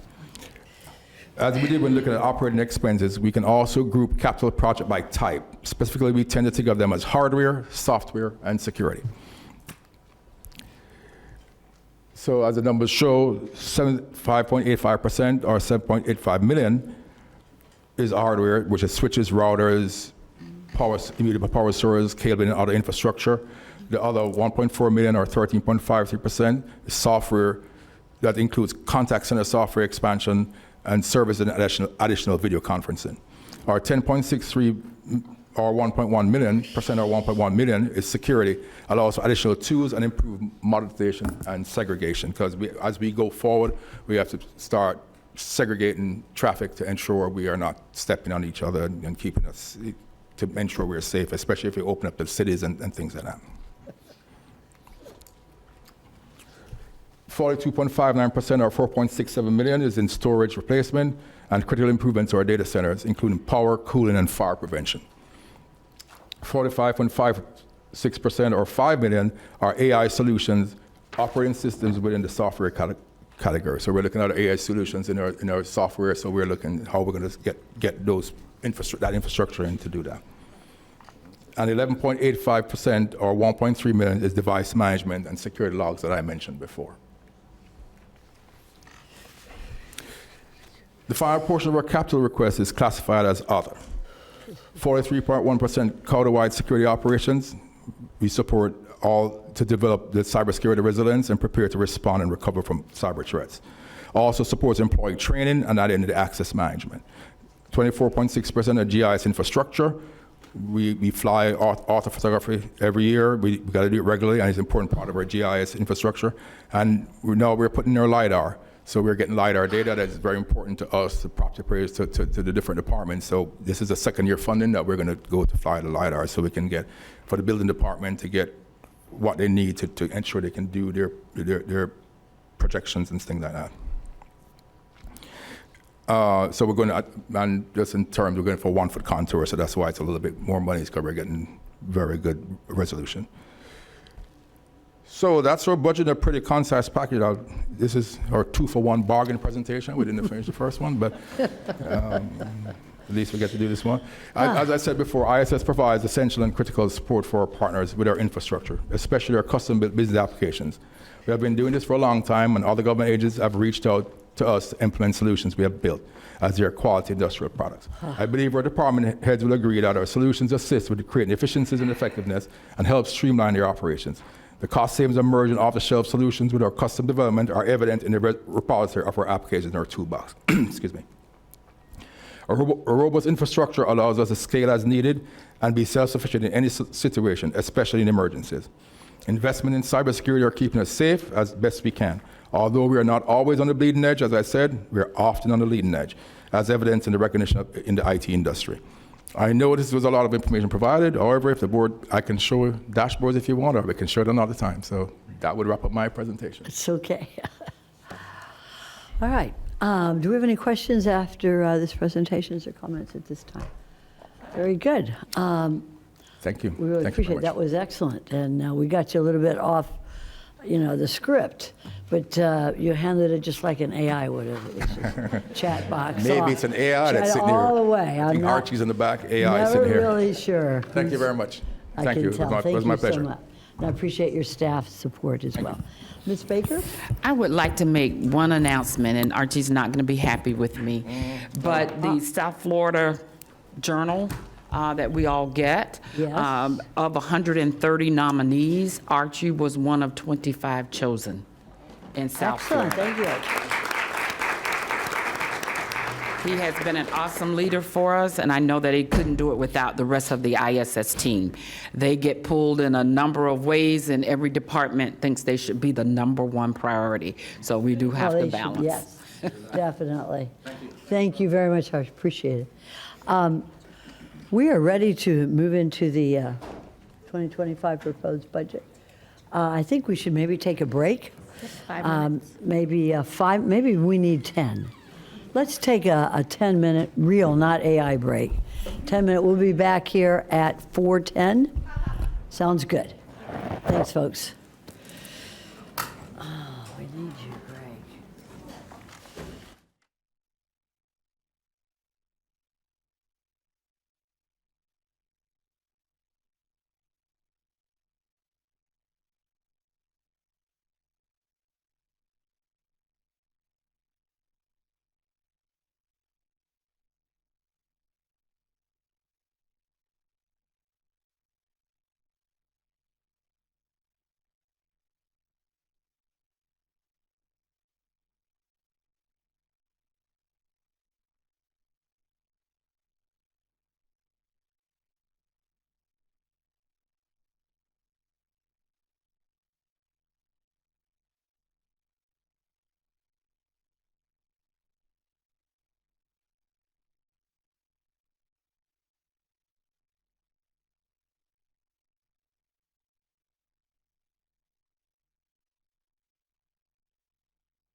It's 4:10 and ready to resume. Hello, everybody. Good afternoon. 4:10. I'm on. Archie said so. Hello, good afternoon, everybody. You're not on. Flick, yeah. Hello, hello, hello. I did, yeah. No, they may have shut it. Hello, hello, hello.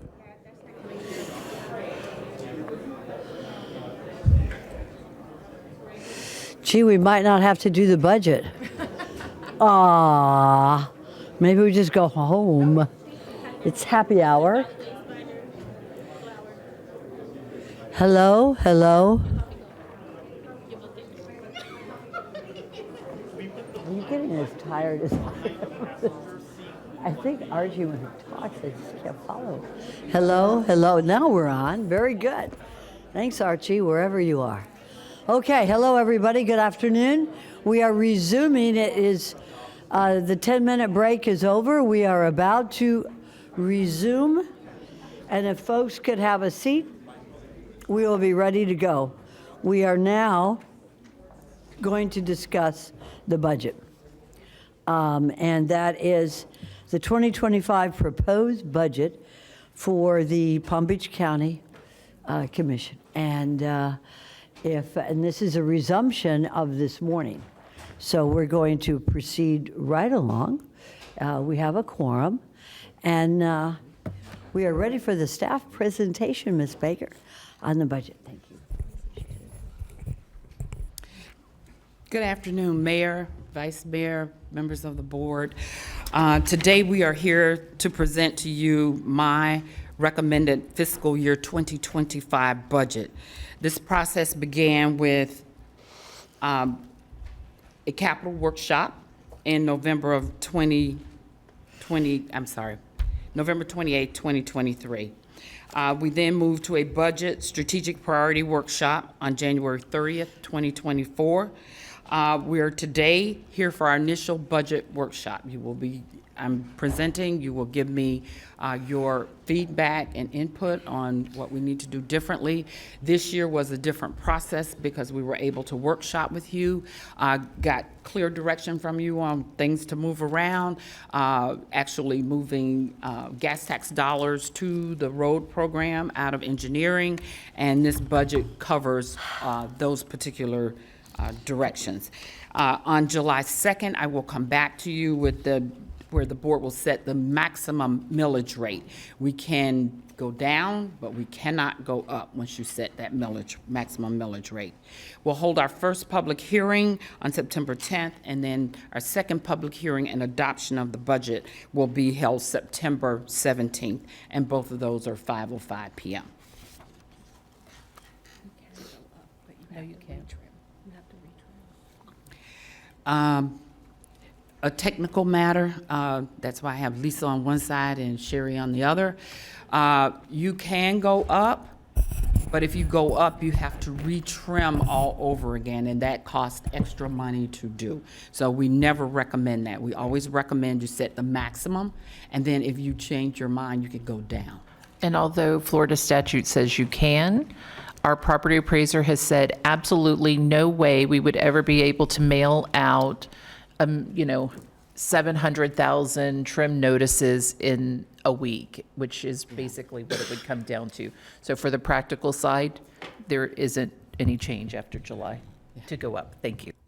That's our strong recommendation. Again, on January 30th, we held our budget strategic priority meeting, as I stated. In the past, we have had 6 pillars when it came to our strategic priorities. During that workshop, you directed me to separate housing from homelessness. And so we have done that. So what you have in front of you today are 7 pillars. And those pillars are public safety, infrastructure, unsheltered residents, housing development, environmental protection, economic development, substance use, and behavioral disorders. And so I have built the proposed budget that I'm recommending to you on those particular pillars because those were your priorities. And if you look at the next page, these are just some highlights for 2025 and some of the buckets that it fills. Fiscal year 25 proposed budget, major assumptions and factors. We've got a millage rate, maintaining it of 4.5 mils. And our proposed rate will generate roughly about 1.4 billion. That's an 8.7% increase. Our property appraiser, Dorothy Jacks, kind of talked to you this morning about our millage rate, not our millage rate, on how our valuations are appearing. They're starting to level off, and so we need to be very aware of it. Our BCC departments across the board, included in this budget, is a 6% pay increase of 18.2 million. I would have liked to given higher, but I have to balance the budget. So we're in a struggle on trying to hire, continuously hire very good employees, but everyone is in this predicament, not only Palm Beach County, but our cities, our other governmental entities, as well as the private sector. Our supplemental funding, we're looking at for the BCC departments, 12.7 million, and that includes 36 ad valorem funded positions and 40 non-ad valorem funded positions. A change in engineering, as I stated earlier, where we transferred gas tax dollars to the road program. The sheriff's total expense budget is 952.9 million of our budget. After 104.8 million in revenue that he generates, it leaves a net budget increase of roughly about 45.1 million over 24. So it's roughly about a 70 million net increase over 23, and that's excluding a carryover 25 million. Our capital project funding, 25 ad valorem funding is 124 million, an increase roughly of about 39.4 million over 2024. In addition, Palm Tran replacement vehicles is 3.6 million, and there are other projects funded with non-ad valorem dollars. Additional gas tax for engineering used to fund the road program totals the 27.5 million. So we look at our fund balance, and that's a percentage of our revenue. We try to be roughly around 30 to 36%. We want to try to achieve the 36%.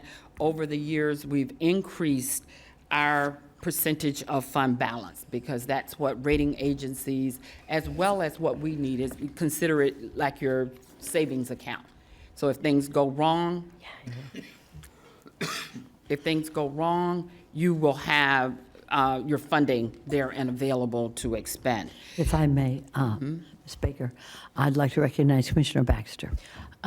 Administrator Baker, if you wouldn't mind, for the benefit of our audience and anyone watching, when we are talking about fund balance, and I think enough people don't realize this, and we're talking the total budget and those increases, if you wouldn't mind just explaining briefly that just because the overall budget number increases doesn't mean we've spent that much more money, but what is taken into account in that, how that plays into the fund balance. Yes. I would really appreciate it. Okay. If later in the presentation, if you don't mind. You're going to cover that? Yes, ma'am. Total, okay, thank you. Yes, ma'am. We will drive that point home. So the rating agencies also look at the fund balance. And because we are in line pretty much with our other entities, we're below. Like Palm Beach is at 30%. Our other entities we compare to Broward County, Collier, Sarasota, and the average for the Florida is 36%. So eventually we'd like to get to the 36%. Hold on, we're having technical difficulties. You'll catch up. You'll catch up. You have your,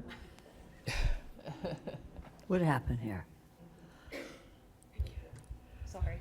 okay. It's okay. All right. Call Archie. Next, yes. Go to the next screen. Okay, so this is Palm Beach County's rating by the rating agencies. Our general obligation bonds, we are all AAA rated. And we got our last AAA rating from the rating agency Fitch recently for non-ad valorem. So we are now in a unique category where both our general obligation bonds as well as our non-ad valorem bonds are all AAA rated. That speaks volumes for our community. Our revenue bonds for our water utilities department, it is AAA rated by Standards & Poor's. Fitch and Moody's. And then the airport bonds are A+ and A1 rated. So we are all in good standing with the rating agencies. So in case we have to issue bonds, we can issue them much cheaper than a lot of our counterparts as well as the private sector. Property values and millage rates.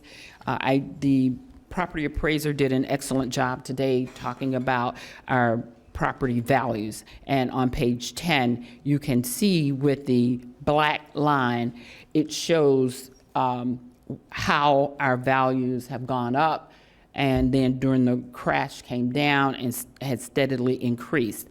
What you see, it appears as though it's a downturn in 25. It is not, it's just, it's slowing, and it will soon level off.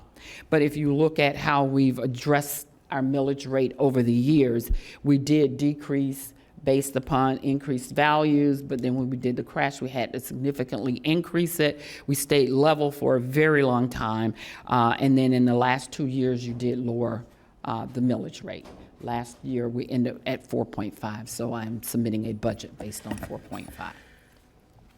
Property values, our just values, again, you heard the property appraiser this morning talk about the total just value, that's $503 billion. Less any capped properties, homestead at 3%, non-homestead at 10%. And then there are other items that they adjust for before they give us our total assessed value. And that total assessed value is $358 billion. And we're looking at 71.25% of the total just value. We then do some additional exemptions, such as homestead exemption, and that totals roughly, we've got the first level at $25,000, and if you qualify, you get the other additional $25,000. That's $50,000 for most of us. And then there are other exemptions that the state legislature allows, and we allow as well. So now we're at $315.5 billion when it comes to total value. Our millage rate on homesteaded properties, when you take those into consideration, we're looking at a median assessed value for 2024 of $201,500, but then in 2025, that unit jumped to $207,545. That was a 3% increase. You apply the homestead exemption and the median taxable value drops. So the difference between 2024 and 2025 is roughly about 4%. And then when you add in the countywide millage rates, property taxes on operating as well as voted debt, you have a total for that particular property that has increased 3.9% from 24 to 25. I'm just going to add that, we voted last week about our housing bonds, which we haven't issued yet. So this slide has not included that housing bond, but we would expect that the voted debt would probably be somewhere around 0.04 for the voted debt when you look at what we currently have, plus the new bonds that we'll issue next week. So the homeowner, instead of the $2.68 for proposed 25, would probably be about $6.43. So just that one little difference. Thank you. Okay. And that does not include your direction earlier today for South County admin either. So we've got our millage rate, and I won't read all of this. We just took some property values and did the calculation comparing 24 property with the millage rate against the 25. And you can see that the 378,000 property value, it increased 3.5%, $500,000 increased 3.3%, and then the million increased 3.25%. Property tax history for a single-family home, and I won't read all these numbers to you, but if you look at the just value compared to the assessed value, it remained steady with the 3% cap until the unit was sold in 2022. And then it was recaptured. So you match the market with the value of the home.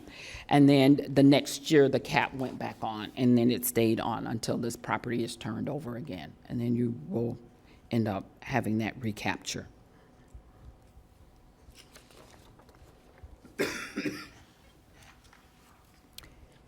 And again,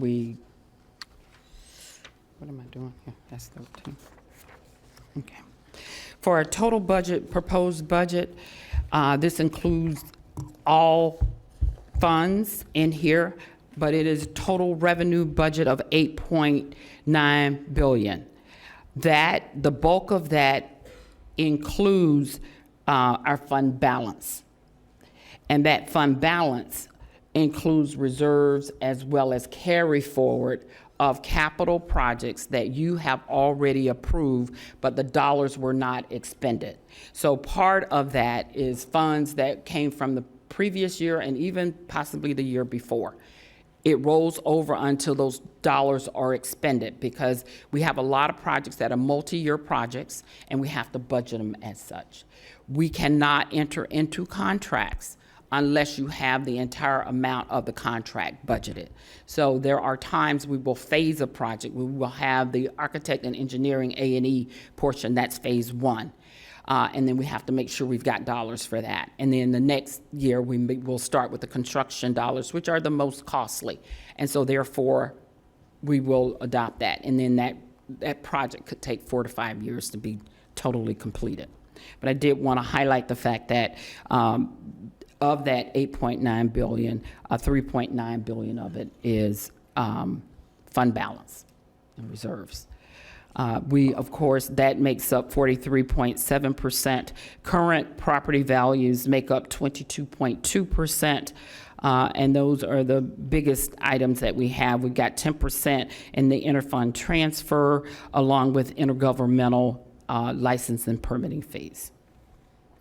Mayor, if you don't mind, I Sure, go just right wanted ahead. to elaborate while you're covering it. If we get grant dollars, appropriations, and all that from other sources, where do those go? We do, and we account for those in intergovernmental affairs, intergovernmental revenues, and that makes up roughly about 10.2% of our overall budget. And so this isn't money we've spent. This is money that is there waiting to be That's spent. correct. This is revenue. Thank you. Well, this is the revenues we're expecting to collect during 2025, right? Now, to move to the expense side for 2025, the total expense budget, again, is $8.9 billion because I have to submit to you a balanced budget. And so, again, we go to reserves, and some of those reserves will be some capital programs, and there's also other reserve dollars. But that's the biggest piece of the expenditure pie is the 22.7%. We have public safety, at 21%. That is our law enforcement, that's our public safety department, et cetera. And then we move to general government, which is 12.6%. That's our other departments that we provide services. We move on, we've got cultural and recreation, 4.9, human services, 1.7, economic environment, 3.5, transportation at 11.9%, and then physical environment, 8.1%. The other thing I would like to highlight is how we actually account for funding coming in and how we expense. And that is what we call, what is a fund? And we've got a number of funds that lead into our total budget. So the fund we're guided by our Governmental Accounting Standards Board, GASB, lays this out, also our statute, which requires us to do balanced funding and expenditures. And then we have to maintain, control, and segregate revenues that come in for specific activities. So if we receive a grant, it goes into our special revenue fund, and we can only spend those dollars for that purpose. We have funds in which we have to segregate. We earn interest, but that interest can only be spent in that particular fund for those purposes, such as our housing bond. It's in a special fund. Any interest we earn will be retained in that particular fund and expended for those purposes. So we don't sweep them. General fund is the biggest fund that the board, has the most discretion on what we do. Then we'll move on. We'll look at our proposed budget by fund, $8.9 billion. Of that, it's the biggest piece. Capital projects makes up 29.5% of it. The general fund makes up 26.2%. Special revenues make up 23%.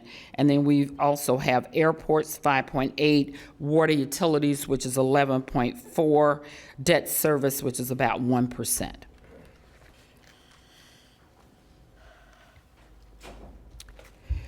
We also want to highlight our reserves because we talk about reserves.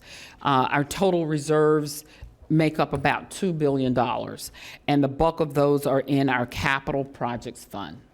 That it makes up roughly about 39.7% of that $2 billion. We also look at our special revenue fund, which makes up 23.6%. General fund makes up 20%. Internal service funds make up 4.8%. WUD makes up 5%, along with airports, which is at 6.4%. Interest estimates. We have heard a lot about interest, and yes, we do. And we thank our clerk of courts for what he does on investments for us because it's diverse. And so we're proposing $195.2 million in interest estimates. And of that, you can see that we've got all of the funds identified and projecting based on what's in the base. We spread the interest on those funds. Fiscal year 25 proposed taxes. Our total property tax is roughly about $1.9 billion, $2 billion. And the 71.3% of that is utilized to account for our sheriff and other constitutional officers, judicial, financially assisted agencies, BCC departments, other agencies, and capital projects. The other portion comes from fire rescue, libraries, as well as countywide voted debt. And libraries also reflect their voted debt. Our ad valorem taxes. Our ad valorem taxes, if you look in 2024, I'm going to go to the bottom line. You don't want me to read all these numbers, I know. So I'm going to go to the bottom line, and I'm going to look at our total countywide funds and dependent districts. We have a difference between 24 and 25 of $155 million, and that's roughly about 8.5% overall. General fund, our proposed budget in general fund totals roughly about $2.3 billion. Our current property taxes make up the bulk of that, which is 60.3%. Fund balance makes up 21%. Again, fund balance comes from prior years where budgets have been, projects have already been approved, funds not spent, but rolled over. And so that's the fund balance. We're looking at interfund transfers, charges for service, intergovernmental revenue, license, permits, and other fees and taxes. And this is just a history of our general fund major revenues. Over the years, we've got actual from 2019 up through actual for 2023, and then the budget and our estimated expenditures for 24. But we have our proposed 25 budget. So the difference between the actual 2023 budget and proposed 2025 is roughly about 21 million for our total major revenues that will be coming in.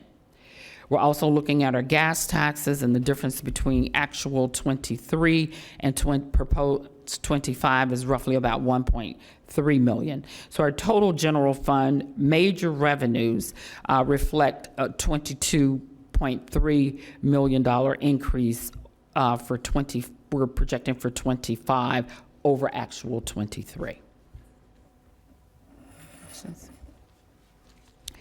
Moving on to the actual budget, the 2.3 budget. This is the expense side, and it's by function. And we're looking at our BCC departments, which make up roughly about 24.2%. The sheriff's services make up about 29.5%. But the sheriff also performs functions that the Board of County Commissioners are required to do, but he performs those functions. So we have separated them from his actual service with the sheriff. We're looking at county responsibilities for the sheriff. That makes up about 11%. Other constitutional officers make up about 4.4%. Capital and non-departmental make up roughly about 10.9%. Our reserves for the general fund is 17.7%. And again, I give you a little history on the general fund, the expense, and then looking at comparing actual 23 to proposed 24 budget. We're looking at a difference of 198 million with 9.2% increase. So as we develop our budget and we wait on our values to come in, we also have a projection on our CRA payments, because once we receive our funding, their funding comes off the top and we have to pay them. So I'm just giving you a sketch of our CRAs. So that is why I was extremely happy when Lake Park was doing a CRA expansion, but they are not taking the TIF funds. And we do thank them.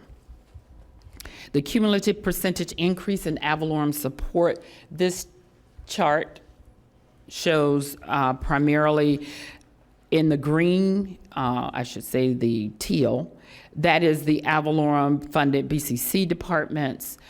In the green is the sheriff. The gray reflects the combined sheriff and the BCC departments, and red reflects taxable value, along with the black, which reflects the population and CPI, which is Tabor. And then the next chart just reflects how we're growing. The next chart is positions. I know that we have a number of vacant positions, very conscious of that. We actually looked at some of our positions that were older than a year.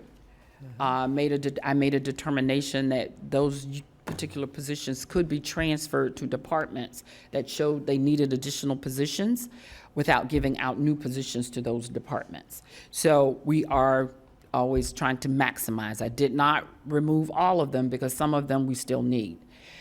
So we are managing those. But if you look at our employees per 1,000 population, in 2008, we were roughly at 5.18 positions per 1,000 population per capita.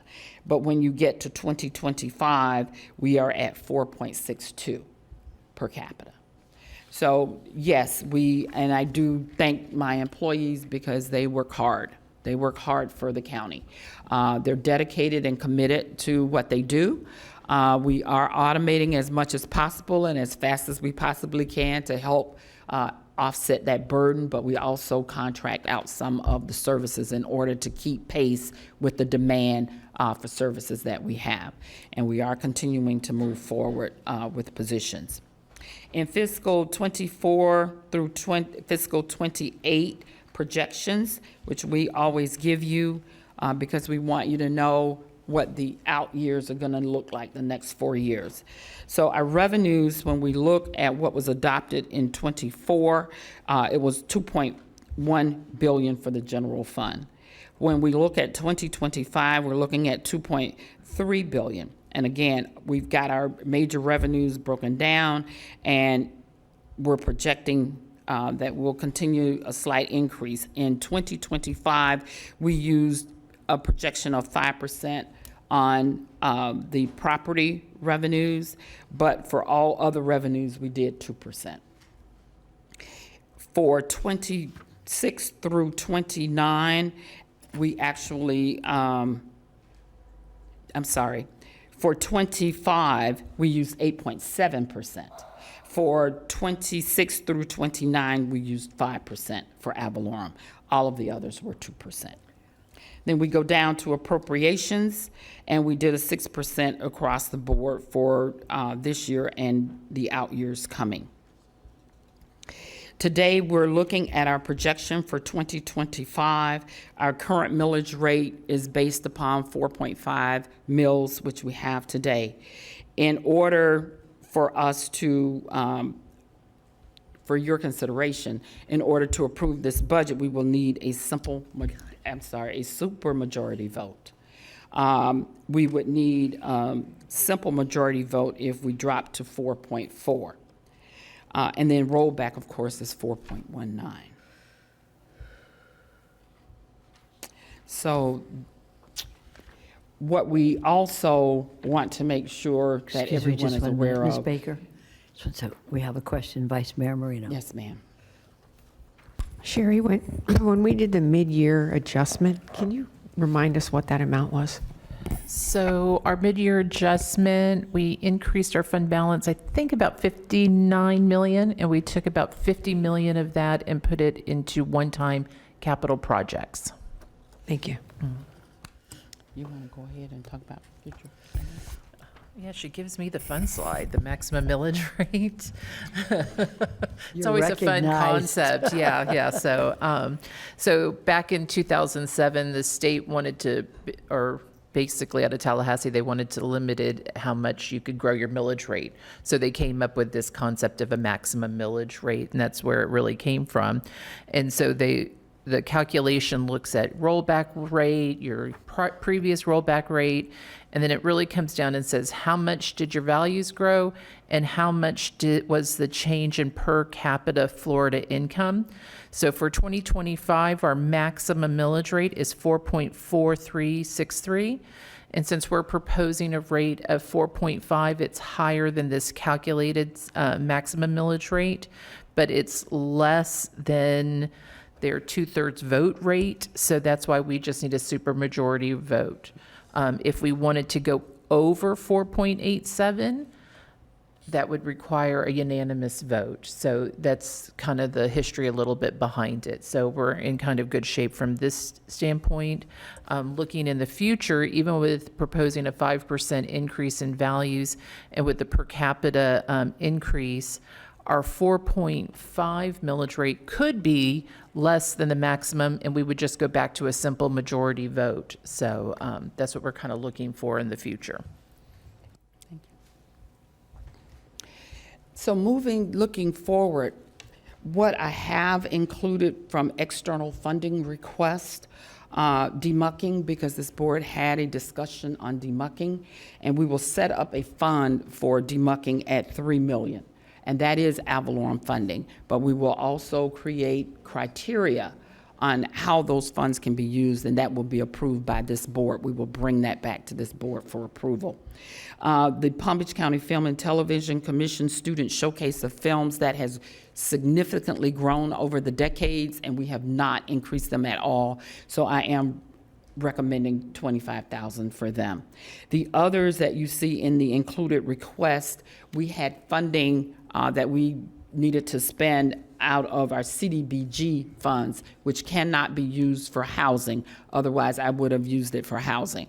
This is more economic development type of activity. And so we've allocated those dollars under CDBG. What I did not include which did not fall necessarily under CDBG, nor did they have enough money to fund it, is the FAU Research Park Health Technology. That was $75,000. And then the Business Development Board asked for an increase of $400,000. And Let's Move America Heart Association asked for $250,000.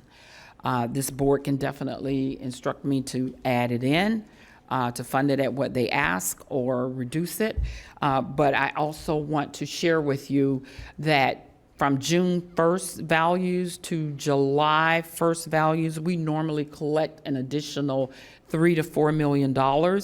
And if it is this board's wish to fund these particular items or some part of them, we could take those dollars out of that difference. Thank you, Ms. Baker. Commissioner Baxter is recognized. Thank you, Mayor. Just more of a process question. So how do you decide which excluded and what's included?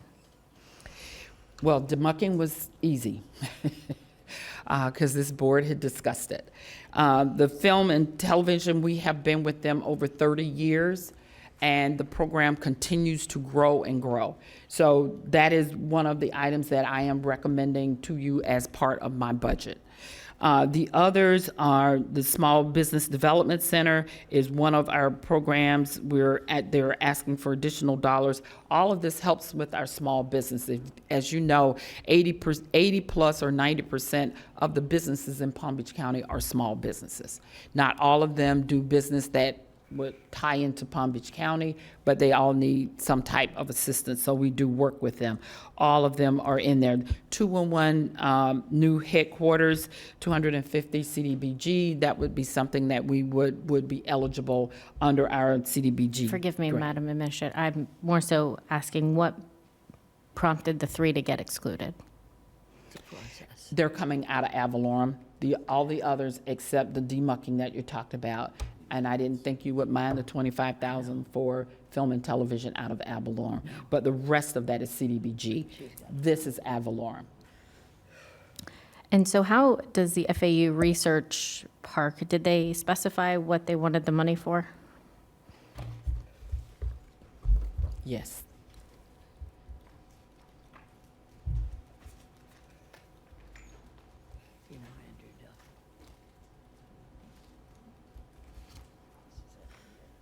Get the others too. Theirs was primarily Health Technology Challenge, Israel, the Research Park at FAU, and Global Ventures at Florida Atlantic. They seek to raise awareness about Palm Beach County as an ideal location for health technology entrepreneurs. So they're looking to invite businesses to come to Palm Beach County, work on soliciting business to come to Palm Beach County, dealing with health issues. And so they will be partners with the Florida Research Park at FAU and Baptist Health South Florida. And so if they're trying to bring business here, and the same with the BDB, I would say that would actually add more dollars to the overall economic dollars that our county brings in. So, I mean, I hesitate to not help them bring more dollars to Palm Beach County. That is the $3 to $4 million that I talked about, the difference. And if it is the desire of this board. Now, the BDB, what their $400,000, it is my understanding that it was for business retention. Again, important. I 100% agree. But that is something that we do need to talk about because we have funded them at $1.5 million today. And so a lot of businesses are still coming here. We don't necessarily have to recruit a substantial amount of businesses. So that is something that I wanted to make sure that this board was in support of before putting it in under Avalorum. I guess I err on the side of being in favor of retaining businesses that have been here for a very long time. I mean, they've been partners with us and bringing in new business that, to me, it's kind of very common sense. So I'm not quite sure what you're referencing with this extra $3 million. Could you explain that a little more? We will normally, let me say that, we receive between June 1st, when we get our preliminary values, and July 1st, which is the final values, that normally generates roughly about $3 to $4 million more dollars. Some years we've put it into reserves. Other years the board has funded some additional things and put the residuals into reserve. And you're suggesting we wait for that? No, if you give me directions now, when we come back, we will have it included in our maximum millage rate, which is the 4.5 anyway, and then we're ready to bring it to you in September for adoption, approval and adoption. I guess I'm just, if you're saying that's the best process and the best dollars to do that from, I just want to make sure that we are retaining business. Absolutely. And bringing in potential new business, because the more revenue we get from that source, the less we have to burden our residents with. So thank you. Thank you very much, Commissioner Baxter. Commissioner Bernard, you're recognized. Thank you very much, Mayor. In regards to the BDP, what I do support is not only for us to do the $400,000, but for us to eventually do a new agreement with the BDP that would codify that they would get these additional dollars in the future, so that way we know that they're not only bringing new businesses, but also retaining businesses. And I do support the excluded projects, and I would hope that whatever additional dollars that we receive, we would put it in reserves. Thanks, Madam Mayor. Very good. All right, I think everybody heard that. Thank you, Commissioner Bernard.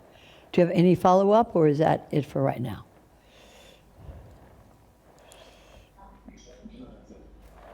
You said that's it. Is it? Okay, very good. Thank you, sir. Vice Mayor Marino. Thank you, Mayor. Actually, talking about the BDP, when was the last time we actually increased the 1.4 million that we've been giving them? Last year? Yeah, they're in the back. He's coming up.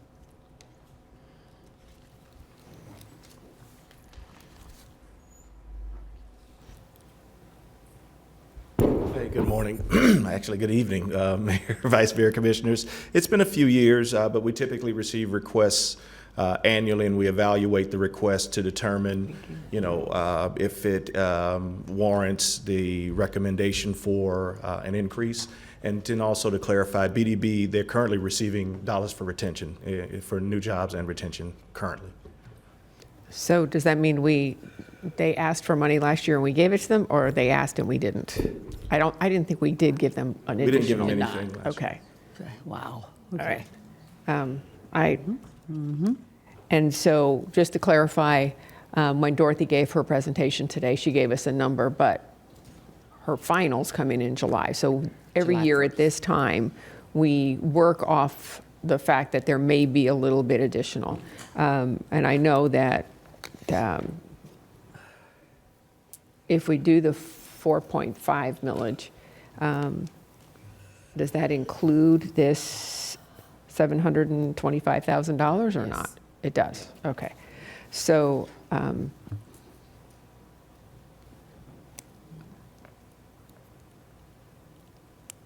when we're doing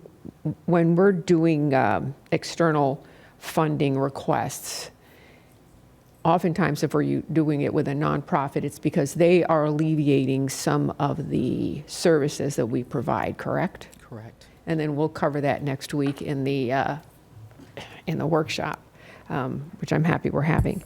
So I'm comfortable with our budget the way it is. Another question is that when you were talking, just to clarify, and I should have written the page down, I think I did. Page 14, when you did the assumption about the houses and the evaluation, you're doing an assumption that every 6 to 7 years a house turns over. Is that why you put it in your formula the way you did? Actually, we just wanted to show you how, what the impact would be to someone who has been under the cap and then sold their home. And again, this is something that as a Realtor, we include in somebody's, actually in their title policy and everything. We include an addendum that says, you know, you're purchasing this house, your taxes are going to go up, so don't be prepared because what the people paid previous is going to be a different amount because now the house has been reassessed and it will be reevaluated. So just one of these days we should have the realtors come in and do a presentation of what they do and don't that helps support us. Do that. But you can just file that away. Let's see. Communication services tax, page 26. What do we do with that money? It's one of the major revenues in the general fund, so it supports all the expenses of the general fund. So then we collect it, it just goes into the general fund, it gets spent any which way, it doesn't have to be spent for Right. communications or anything of that nature. Okay, thank you. All right, business licenses. Do we know how many business licenses are given out every year? Or I should say, new and renewed? I don't. The tax collector handles it completely for us, but we can send an email and ask for some of that detail. I think that actually helps answer the question I asked earlier about small business and whatnot. But, I mean, it'd be nice to know how many business licenses are given out in our county. I mean, we are over 1.5 million people, and, you know, it shows how many people have either their own business or, you know, are independent contractors or whatnot. Right. So, okay, I think that would be it. Thank you. Okay, thank you very much, Vice Mayor. Commissioner Barnett and Commissioner Woodward. Thank you, Mayor. Going back to the external funding requests, the excluded requests, I also want to echo Commissioner Baxter and Commissioner Bernard, my support for those three projects being included rather than excluded. You mentioned, Ms. Baker, after June 1st, we can usually rely upon an additional $3 to $4 million. Between June 1st and July, we have in the past generate roughly about additional $3 to $4 million or more. Is that not a guarantee, but it's something that we could usually depend upon? Usually. But again, if this board is directing me to include this in the budget, I will, if that does not materialize, I can always go back and take it out of the reserve portion. Do we need to make a motion or no? No I motion? don't hear you We're loud and just clear. discussing things right now. Just discussing things. Okay, that's all I had. Thank you very Mulling much. them over. All right, Commissioner Woodward. Thank you, Mayor. I know we discussed it on page 7, the reserves, and we're shooting for a 36% goal, and then in comparison with some of these other counties. But is there a dollar amount that we're striving for versus a percentage? Because there's got to be somewhat of a balance. I mean, some of these counties, Indian River County at 58%, how much money is that actually compared to the budget we're dealing with? Yeah, I don't know off the top of my You head don't have what to their tell me budget theirs, is. but are Yeah, we- but I'll think about it. Yeah. You're going with a 30 to 35%. Instead of having a dollar amount, if you said, okay, I want X amount of dollars, your budget continues to grow. And if you don't increase that, it becomes a smaller and smaller percentage. So that's why we always try to look at, get us to around that 30 to 36%, keep us around the average of our other counterparts who are AAA. So that's where our $495 million is coming into play at this point. And that is our true rainy day fund. If something, happens and we need it, this is our cash that we have on hand to help cover any emergencies. Okay, I just wanted to make sure we're not solely focused on a percentage, because We are. It's a large budget. But it also. depends on the budget amount. Yes, okay. So, It and will I would depend think on like that. someone like Broward is probably similar to our budget. I haven't looked at their actuals in a while. So, this is our way of comparing us all the same, because the calculation is the same. It's fund balance to revenues. And so that's what we kind of have been looking at. Okay. And also, you mentioned the South County bond that we discussed this morning. That wouldn't go on this cycle, would it? No, it would not be a GO bond. I think a when we were non- talking about it, it would be a non-ad valorem. So it Non-ad would just be another another expenditure within the general fund budget. Okay, so not like part of the voted No, debt? it's not part of That's a voted separate? Yep. Okay. Right. And then I also, wouldn't think it'll be for a few years before we need to issue it, since, well, you I know, thought there's so some too. time. So Yeah, so- we're not issuing that now until No, we're, yeah, okay, no, good. so. And then, yes, I agree on including the other projects using the extra few million that should be coming in, so. Thank you very much. Commissioner Weiss, you're recognized. Thank you, Mayor. I appreciate it. Appreciate the work you all are doing in preparing this budget and getting it to balance, so thank you for that. I have no objections with the excluded requests. They seem, I'm familiar with obviously the BDB and the work that they do, so supportive of that. And if we can eliminate people ending up in the hospital, we're all in a much better place. And certainly, so both those other projects potentially will make that happen. Yeah, so I guess I do just want to say I appreciate what you've done. I do, Mayor, we do have a couple of cards. I don't know if they're still here. We're not done Okay. talking yet. All right. We're just mulling things over here. It's getting warmed up.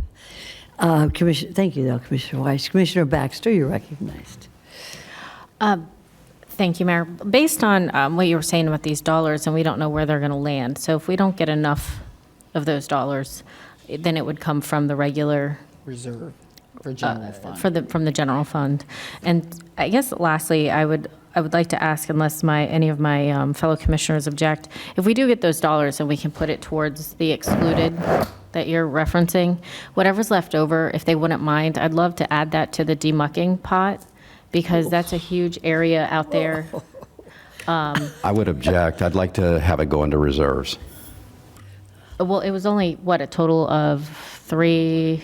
Let's, may I just suggest? Okay, excuse me, That we with don't a- spend I the guess money a before we get general it and disagree with where it's going. So, but I think that I can understand where you're coming from, and we'll just see if the money comes in. And then we can, it's just guess a suggestion, and we'll note it for the record. To the commissioner's point, I do agree. I mean, if it comes in at 10, I'm not talking that kind of money. Right. I'm talking at minimals, if within that 3, if we had another 1 or 2, because we are looking for places to build houses. And Belglade, Pahokee, South Bay are always wanting places for affordable housing. And one of the things that stop housing from going out there is demucking cost. So, 3 million sounds like a lot, but when you take how much it costs per acre into the depths, it goes away real quick, which is why I even suggest it at all. So again, to whatever the board wants, if we want to leave it the way it is, I'm fine with that. But just remember, then we're limiting, what can be built out there. Thank you. That's a good point. Thank you. I think the real interesting point in all of this is our bond ratings. You've done a great job. This is like getting your visa bill and finding that you're off the chart. I've never seen that, but I'm sure that some people get it. And I'm very impressed that our bond rating on all of these, Standard and Poor's, all of them is so high. And so that shows that what we're doing it right. And I thank you all for doing that. Secondly, I need more information on these funding projects, the ones that we're going to do and the ones that we may not do if we don't get the money. I'm talking about the very last page, external funding requests. Some of these programs, I'm not going to name them, but some of them I don't know. And I didn't realize that demucking has given us the ability to build housing out there. I thought it was for agriculture. Shows you how much I know about demucking. We'll get it to them. So if we could, if somebody could send to all of us, I don't know that, path to college, I just don't know some of these, and I do need the information about them get it to before. you. Also, I agree with my colleagues on the Andrew Duffel's Research Park, the BDB, and I'm sure the American Heart Association, I'm sure we will find money for these very good projects. And lastly, these are not the only request that we fulfill with county money of folks who ask us during the last budget year. We have given money to other projects as well. That's correct. And I think that it would be, if possible, if we could have that information, because I know we're looking carefully at these issues here, but I'd like to see, we've funded other projects, and it sure would be good to see who we have funded. I think information is golden, and our money is important, and it would be good to have that as well. So with that, I'll recognize Vice Mayor Marino. Thank you, Mayor. One other item that, with the additional dollars, if it's possible, I know that our capital improvement projects, we always seem to be looking for money for our capital improvement projects. So if there's a way to put some of that money into capital improvement, I think that would be money well spent. Thank you. Yes, ma'am. Will you have time to give us all this information, Ms. Baker? Okay. That would be good. Yes. That'd be good. Okay, anybody have any questions or comments at this time? We do have a couple of cards. May I just wrap up? You haven't wrapped up yet? Well, I thought you had already wrapped People up get and excited closed the about book. spending money. Just want to highlight for the board outstanding budget issues for fiscal '25. We're preparing for leveling off of future property value increases, so a lot of the additional dollars are going into capital.